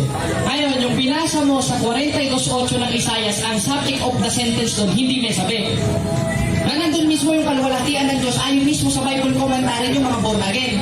Yung subject of the sentence na hindi pa nanahanan ng Diyos sa 42:8 ng Isaias, yun ay larawan ng mga Diyos-Diyosa na siyang manifestasyon sa 24:5 sa Exodo. Kaya huwag mong pagdidikitin, Mr. Maycombao, para ka nagdidikit ng magnet na baliktad niyan.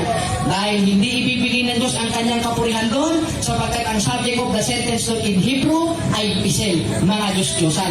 Iba ang mga Diyos-Diyosan kesa sa larawan ng mga banal na inutos ng Diyos na ayon mismo sa Bible commentary ng mga born again, ng mga protestante. It is glorifying the deity o ang Diyos. Palakpakan natin ang Panginoon. Okay. Second stand, rebuttal, 10 minutes. Proceed. Pag-itawin pa isa kang Okay.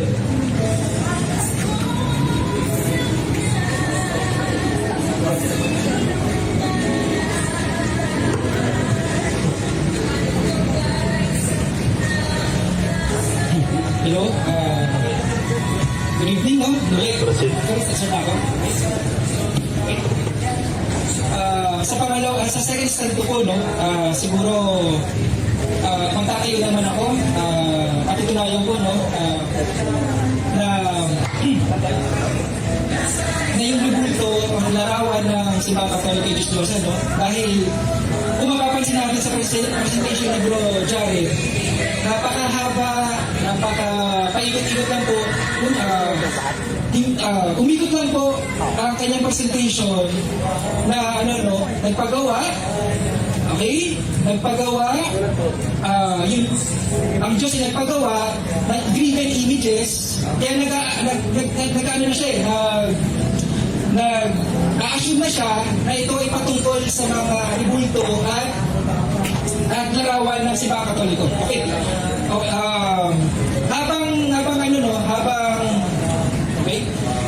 Habang pinamamalian ko yung mga pahayag ni Bro Jared, okay?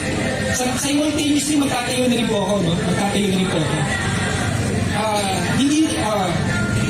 Bibigyan din ko yung nabanggit ni Bro Jared na kawalhatian, tumatahan, yung pagluhod, yung graven images, lahat po yan ay dadaanan natin, no? Okay? Unang po magbili po ako ng talata, no? Matatagpuan to sa Isaiah 42:8. Okay? Sabi dito, yung kawalhatian ay hindi ko ibibigay sa iba o sa larawang inanyuhan. Pansinin po natin yung salitang kawalhatian. Tandaan po natin, ha? Pansinin po natin yung salitang kawalhatian. Ito po ay may kaugnayan sa pagsamba at sa pagpuri. Okay?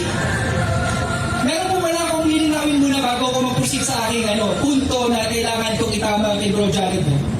Pansinin natin sa tanungan, pinapipili niya ako sa dalawang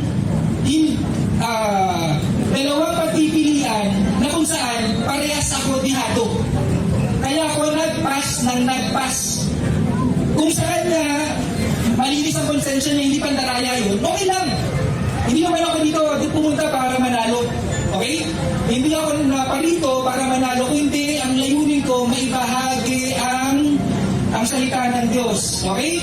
Kung gagamitin ako ng ganong technique na papipiliin ako sa dalawang pagpipilian o options na kung saan parehas dihado ako, eh natural magpapasta lang ako. Kasi wala tayong rule dito na meron akong 10 seconds para hindi pumili sa categorical at mga tuwiran ako bakit ako hindi pumipili sa categorical.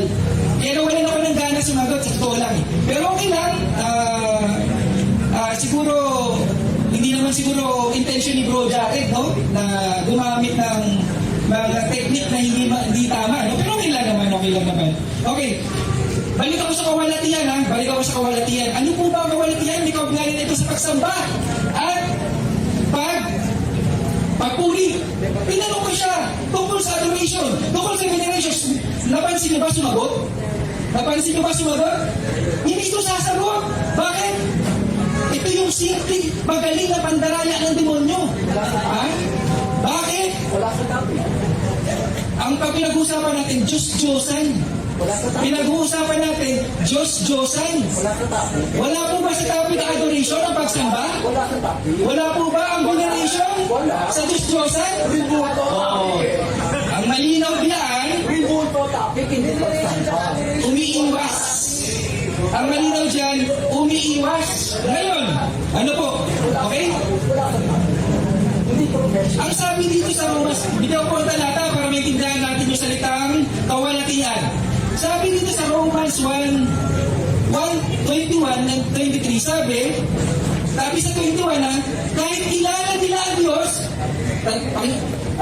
namnamin po natin yung talata, no? Isa itong pagkain, spiritual. Itong salita ng Diyos, pagkain natin spiritual.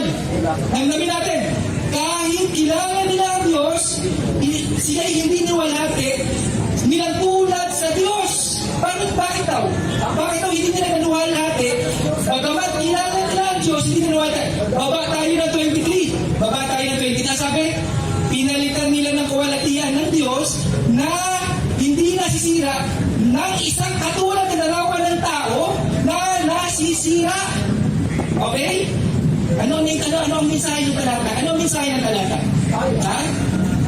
Paano ba pinalitan nila ang kawalhatian ng Diyos ng nasisira? Paano? Malinaw yan sa verse 21. Okay? Bagamat kilala nila ang Diyos. Malinaw, no? Bagamat kilala nila ang Diyos, sabi sa 25, sinamba nila yung nilalang. Ha? Ano po yung nilalang? May idea po ba tayo kung ano yung nilalang? Ito po yung rebulto at larawan na nababanggit sa verse 23. Ano yung sabi sa 23? Ha? Ano yung sabi sa 23? Pinalitan nila ng hindi nasisira sa isang katulad ng larawan ng tao na nasisira. Hinawin natin ha. Hinawin natin. 21 at 25. Nagsisamba sila. Saan daw po? Saan po sila nagsisamba? Sa nilalang. Malinaw sa 23. Ano yung nilalang? Larawan ng tao. Okay? So, magpatuloy tayo, no? Magpatuloy. Alalahanin po natin, damdamin po natin itong salita ng Diyos, no? Gaya ng isang pagkain. Alalahanin natin po na lahat ng panalangin, papuri at pagsamba, dapat kay Yahushua, kay Kristo, ipadaan para makarating sa Ama. May talata, biblical, amen. John 14:6. John 46, Colossians 3:17, John 14:13 to 14. Hindi na po hindi na po babasahin. Ilista nila lang, ikumpirma nyo kung tama yung aking mga talatang ibinigay. Maaari na tayo bumarita sa Diyos eh. Nung tinanong ko si Bro Jared, pinagdadaan niyo ba? Hindi sumagot. Di ba? Bakit hindi makasagot ang ating kaibigan? Bakit tayo lumuluhod? Hindi ba yan ipagdaan ng ating pagsamba? Ng ating luluhod tayo para manalangin? Hindi ba natin idinadaan yung panalangin?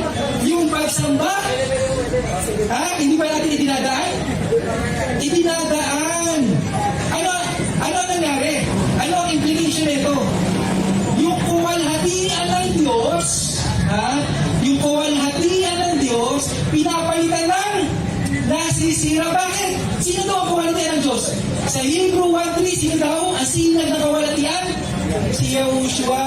Kaya si Yahushua ang dapat nating idaan ang panalangin, idaan ang pagsamba, idaan ang papuri. Bakit po dapat natin idaan yung panalangin natin kay Kristo? Kasi siya ang daan. Siya ang katotohanan at siya ang buhay. Sino daw yun? Sino ang daan? Sino ang daan? Ang daan ay si Yahushua. Ano ibig sabihin ng siya ang daan? Hindi po ang nibulto. Na para idaan natin yung ating paghalik-halik, yung ating pagluhod-luhod, yung ating pagsisili. Hindi. Sabi, bigyan ka na mas magandang talata. Sabi sa John 4:24, ang Diyos daw ay Espiritu. Ang Diyos ay Espiritu. Okay? Sabi daw, sambahin siya sa Espiritu at katotohanan. Ano ang ulungan ng ng pagsamba sa Espiritu? Hindi nakikita. May talata? May talata? Yes, amen. May talata. Colossians 1:15. Si Kristo ang larawan. Siya pala yung larawan, hindi ito. Hindi yung huwag na may tanggap ni Bro Jared, no? Tanggap ni Bro Jared. Umamin. Ha? Ano yung namin ni Bro Jared? Maraming variation ang mukha ni Kristo. Maraming variation ang mukha ni Kristo. Ano ibig sabihin? Ang sabi dito, sampahin si Espiritu at katotohanan. Espiritu hindi nakikita. Sa Colossians 1, ano? Si Kristo ang larawan ng Diyos na hindi nakikita. Hebrews 11:1. Ano sabi? Ang pananampalataya daw ay katinakan na mangyari ang ating mga inaasahan at paninindigan tungkol sa mga bagay na hindi nakikita. Yan ang pananampalataya eh. Hindi visual aids. Hindi aalalahanin natin ng Diyos sa nakikita natin. Okay? Hindi sa nakikita natin. Kung hindi saan? Sa Espiritu Santong patnubay sa pamamagitan ng pananampalataya. Okay? Ano ang kahulugan naman? Punta naman, proceed naman tayo sa pagsamba sa katotohanan. Okay? Para sa pagsamba ng katotohanan. Okay. Okay? Time na ba? Ano?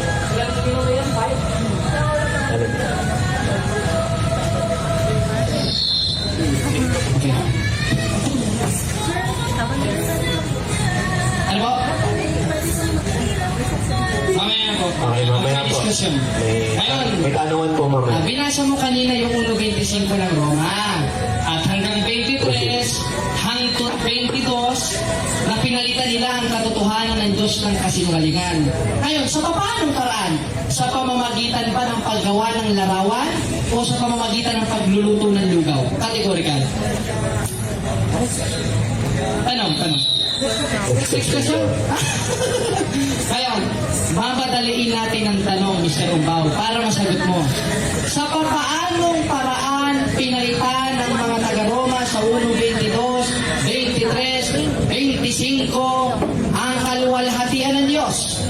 Sa pamamagitan ng paggawa ng larawan o sa pamamagitan ng pag-breed ng aso? Kategorikal. Sa paggawa ng larawan. Ayun, salamat. Dahil ang purpose nila ng paggawa ng larawan para ipadaan yung papuri at pagsamba at panalangin. Okay? Ito po ay pinalitan nila si Kristo. Yung role ni Kristo na kung saan siya ang buhay, katotohanan at ang daan, pinalitan ng Okay na. larawan. Okay, sunod na tanong. Ngayon, kung sa pamamagitan ng paggawa ng rebulto, pinalitan nila ang katotohanan ng Diyos ng kasinungalingan sa 1.25 ng Roma. Sa 3 ng ikalawang kronika, ang Diyos nag-utos na magpagawa ng larawan. Ibig sabihin ba nun, pinalitan ng Diyos ang sarili niya o pinalitan mo ang sarili mo? Kategorical. 1, 2, 3. Pinalitan niya yung Yan. yung unang option. Bakit? Kasi ito ay guni-guning interpretasyon ng ating katunggalit na nagpagawa. Director, Okay. huwag kang sabihin guni-guni. Ibig sabihin pala guni-guni 3 ng ikalawang kronika. Ulitin natin ang tanong. Sige. Kasi hindi niya nasagot ng maayos, moderator eh. Kung sa pamamagitan ng paggawa ng larawan, pinalitan nila ang katotohanan ng Diyos ng kasinungalingan. Sa 3 ng ikalawang kronika, ang Diyos nagpautos na gumawa ng larawan. Therefore, ang Diyos pinalitan yung sarili niya o pinalitan ni Mark Umbao ang damit niya? Kategorikal. Pinalitan niya yung sarili niya dahil, bakit? Bakit ko tinitindigan ito? Dahil wala akong mapagpipilian na tamang option. No? Pero ba't pipiliin ko yun? Dahil pipiliin ko yun dahil pinapakahulugan ni Bro Jared na Okay, yung next ginagawa question. doon, Next question, ito na. yung Ngayon, kanilang mga okay na bro. larawan. Ngayon, kung sa pamamagitan nun, pinalitan ng Diyos ang sarili niya, ng kalwalatian mismo niya, ayon sa 3 ng ikalawang kronika, yung mga nasa Roma na pinalitan ng kalwalatian ng Diyos na impyerno. Ibig sabihin pala, ang Diyos maiimpyerno dahil para sa iyo, pinalitan ng Diyos ang sarili niyang kalwalhatian sa pamamagitan ng pag-uutos at paggawa ng mga pananalarawan o ikaw ang maiimpyerno? Ang Diyos o ikaw? Kategorikal. Next question. Okay, next question. Sunod na tanong. Sabi mo na naman kanina sa pagluhod, ito na naman yung pagsamba. Sa 7:6 ng Josue, yung mga propeta ng Diyos nagpatira pa sa larawan upang sambahin ng Diyos. Maiimpyerno ba sila o ikaw ang maiimpyerno? I-invite mo, para ano? Wala akong pipilian. Next question. Next question na naman. Graduate ka na. Sunod na tanong. Sa Catechism of the Catholic Church o sa Katisismo para sa mga Pilipinong Katoliko, sabi mo kasi kanina, pinalitan ang kaluwalhatian ng Diyos ng kasinungalingan. Anong paragraph, anong page mapapasa na sinabi mismo sa official doctrine ng Catholic Church na pinalitan ng simbahang Katoliko ang kaluwalhatian ng Diyos? Basa. Okay. Meron o wala? Meron sa kanilang... Basahin mo, basahin mo. Objection, moderator. Okay. Objection, moderator. Ipapasa mo sa kanya. Pag walang nabasa, tayo na siya sa diskusyon. Okay, showdown po ito, no? Hindi ko po sumayon. Hindi ka sumayon. Moderator, mag-rule kayo. That is your obligation. Okay. Ngayon, sabi niya, pinalitan ang katotohanan ng Diyos ng kasinungalingan. Saan mababasa sa mismong official doctrine ng Catholic Church, sa Tagalog, sa English, na pinalitan ng Iglesia Katolika ayon mismo sa official na doktrina ang kaluwalhatian ng Diyos? Anong paragraph magbigay ka? Babasahin natin. Pag walang nabasa, sinungaling ka talaga. Next question. Next question. Ngayon, kung walang nabasa, tinatanggap mo ba na wala kang napatunayan o maiimpyerno ka? Kategorikal. Mr. Director, next question. Ay, sagutin bro. Sumayan. Ngayon, sunod na tanong. Parang Sunod ulit na tanong. Sabi mo, larawan ng mga Juan ang larawan ng mga santos. Saan mababasa si Santa Maria Juan? kung mag-use ka. Sige, next question. Next question. Saan mababasa si San Jose Juan? Next question. Saan mababasa si Maria Magdalena ay Juan? Next question. Next question. Saan mababasa si San Miguel Arcangel ay Juan? Next question ulit. Ayun, last question. Saan mababasa letra por letra? Sabi mo kasi, hindi larawan ng mga Juan.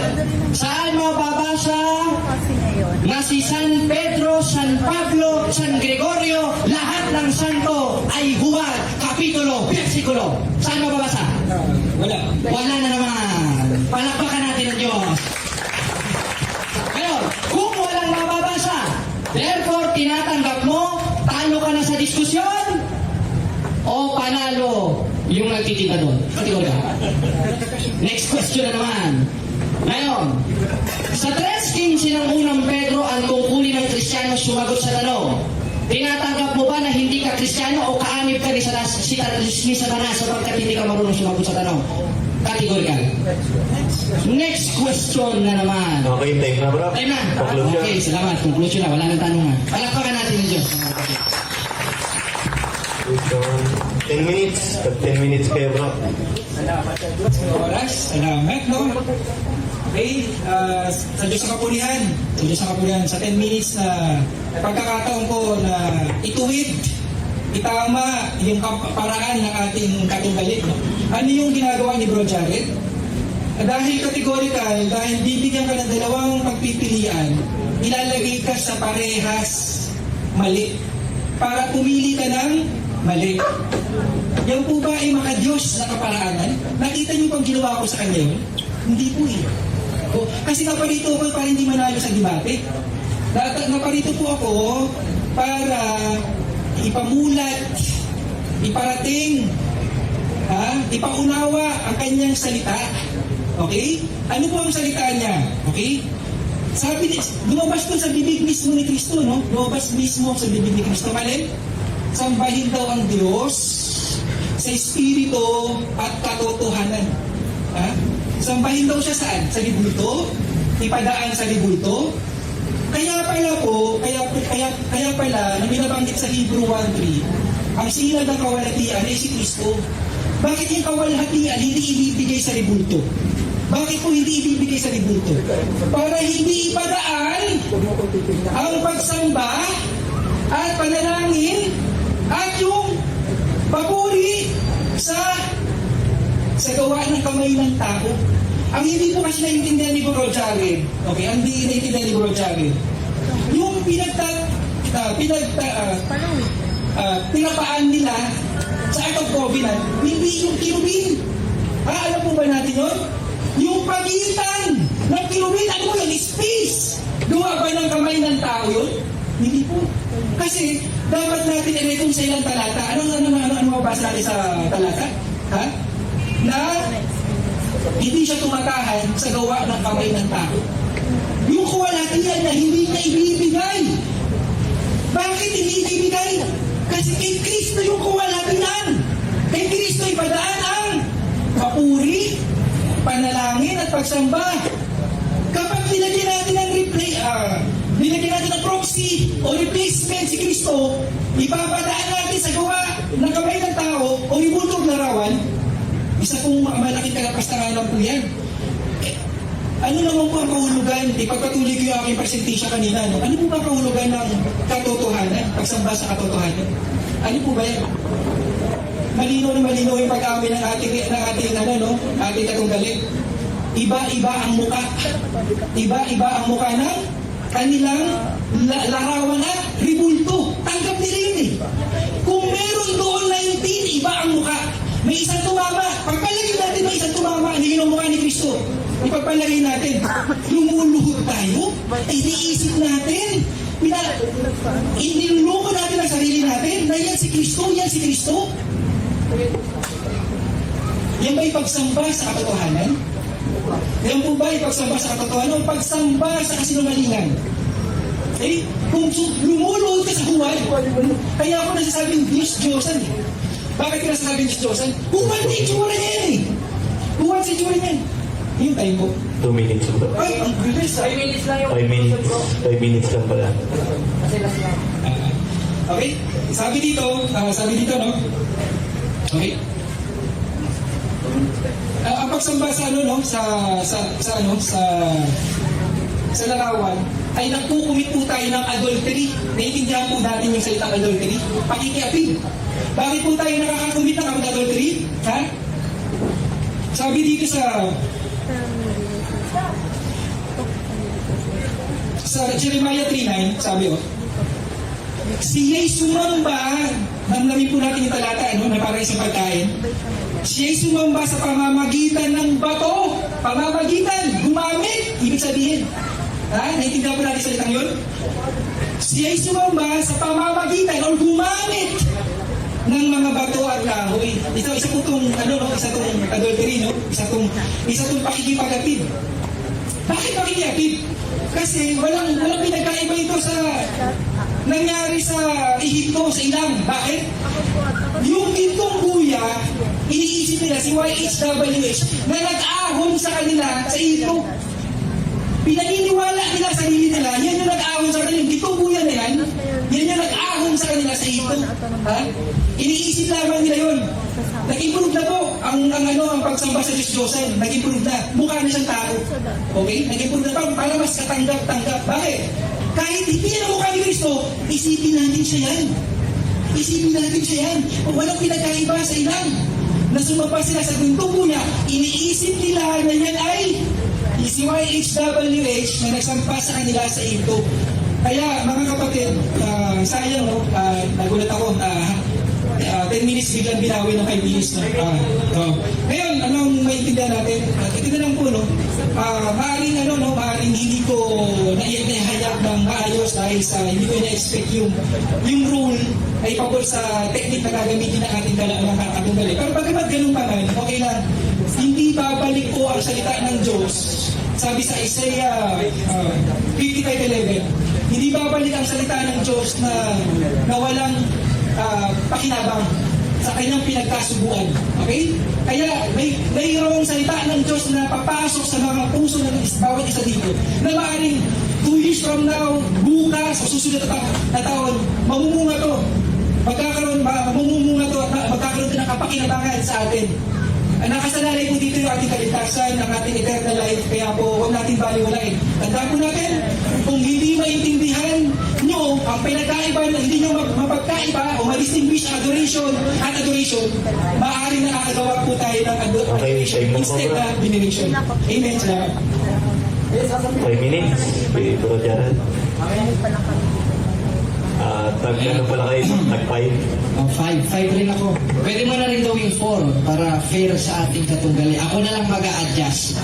Ngayon, sabi niya, hindi daw natin alam at pakikiapid daw sa Espiritu Santo ang veneration and adoration. Alam kong dyan niya ako dadalhin. Dahil stand ko yan noon nung ako'y protestante pa. Kaya congratulations, graduate ka, suman next question, best on out of context presentation, at higit sa lahat, Miss Universe Impierno. Ngayon, ano ba ang kahulugan ng veneration? Basahin natin. Paggalang. Ay mismo sa dictionary, ang word na veneration ay paggalang. Kung para sa kanya, ang paggalang sa mga banal ay kasalanan, ibig sabihin pala, ang Diyos mismo ang kumukonsinsi natin na gumawa ng kasalanan. Bakit? O, basahin natin dito sa 2:17 ng unang Pedro. Igalang ninyo ang lahat ng tao. Kasama ba yan doon? Kasama! Lahat ka ng tao eh. Alam ka namang alien si Santa Maria. Alam ka namang manok si San Pedro. Tao yon. Tao! Sabi nga ng Iglesia ni Cristo ni Manalo. Kaya, kung ang veneration ay paggalang para sa kanya, kasalanan, Diyos pala mismo ang nagpapaumpisa ng magkasala ng tao. Napakasama naman ng Diyos na pinakikilala mo. Na kumarkumbaw, kung kami hikayatin mo, kayo na lang. Huwag na kami hikayatin dito. Dahil ang lupit ng Diyos na pinakikilala mo. Ang Diyos ng Biblia Kristo ang daan. Sa papaanong paraan? Sa pamamagitan ng pagtanggap sa utos niya. At isa sa manifestasyon nun, yung adoration. Na nangangahulugang pagsamba. Ang second semester. Sa papaanong paraan? 4:24:1 sa Espiritu Katotohanan. At isa sa manifestasyon nun, yung pagsunod sa utos ng Diyos na hindi niya napatunayan na Diyos-Diyosan. Nasa 3 ng ikalawang kronika, sa kabalan-panalang bahay ay umukit ka ng larawan. Anong larawan? In Hebrew Meklaet, hindi niya naigiba na ipinatuloy ng ating Panginoon Kristo in New Testament. Kata sila'y nagkakatipon sa templo. 2:46 ng gawa sa Portugues, y el separando unánimes todos los días ng templo. Araw-araw silang nagsisipanatiling matibay sa templo. Eh kayo, wala kayong templo. Renta por laging. Anong klaseng templo? Reskis ng ikalawang kronika, sa kabalan-panalang bahay, mayroong larawan. Tanong, yung mga nakapasok sa born again, may nakita ba kayong larawan o stage? Stage! That is for entertainment, not by worshiping. Dahil, Webe 1 ng Hebreo, mayroong mga palatuntunan ng pagsamba. At isa doon yung ginawa ng mga propeta in Old Testament, na habang nananalangin sila sa 7:6 ng Josue, mayroong larawan, mayroong altar, hindi stage na mag-praise the Lord, hallelujah ka, hallelujah, hallelujah, ganun ang born again Christian. Aani pa ba tayo dan? Naku, wag na, malupit ang Diyos, peke ang relihiyon, self-interpretation, sapagkat hindi naman sa kanila ng galing ang Biblia. Oh, naku. Year 405 AD, historically speaking, the Catholic Church canonized and compiled the Bible. Buhay na kayo ba? Hindi. Ay nako. Kaya wala kang karapatang gumamit ng talata at kung para naman sa'yo ay tama yon, may tama ka talaga sapagkat out of context ang iyong presentasyon. Kaya maraming salamat mga kapatid at ating natindigan sa awat pulong ng Diyos na ang kanyang mga utos na banal na larawan ay hindi konsiderado na Diyos-Diyosan. Viva Cristo Rey mga kapatid! Time, bro. Salamat sa Diyos. At meron tayong question and answer bago tayo matapos. At yung mga gusto pong magtanong, okay, pwede pong magtanong kay Mr. Mark Ombao ay pila lang po, isa-isa. At mga gusto magtanong sa akin,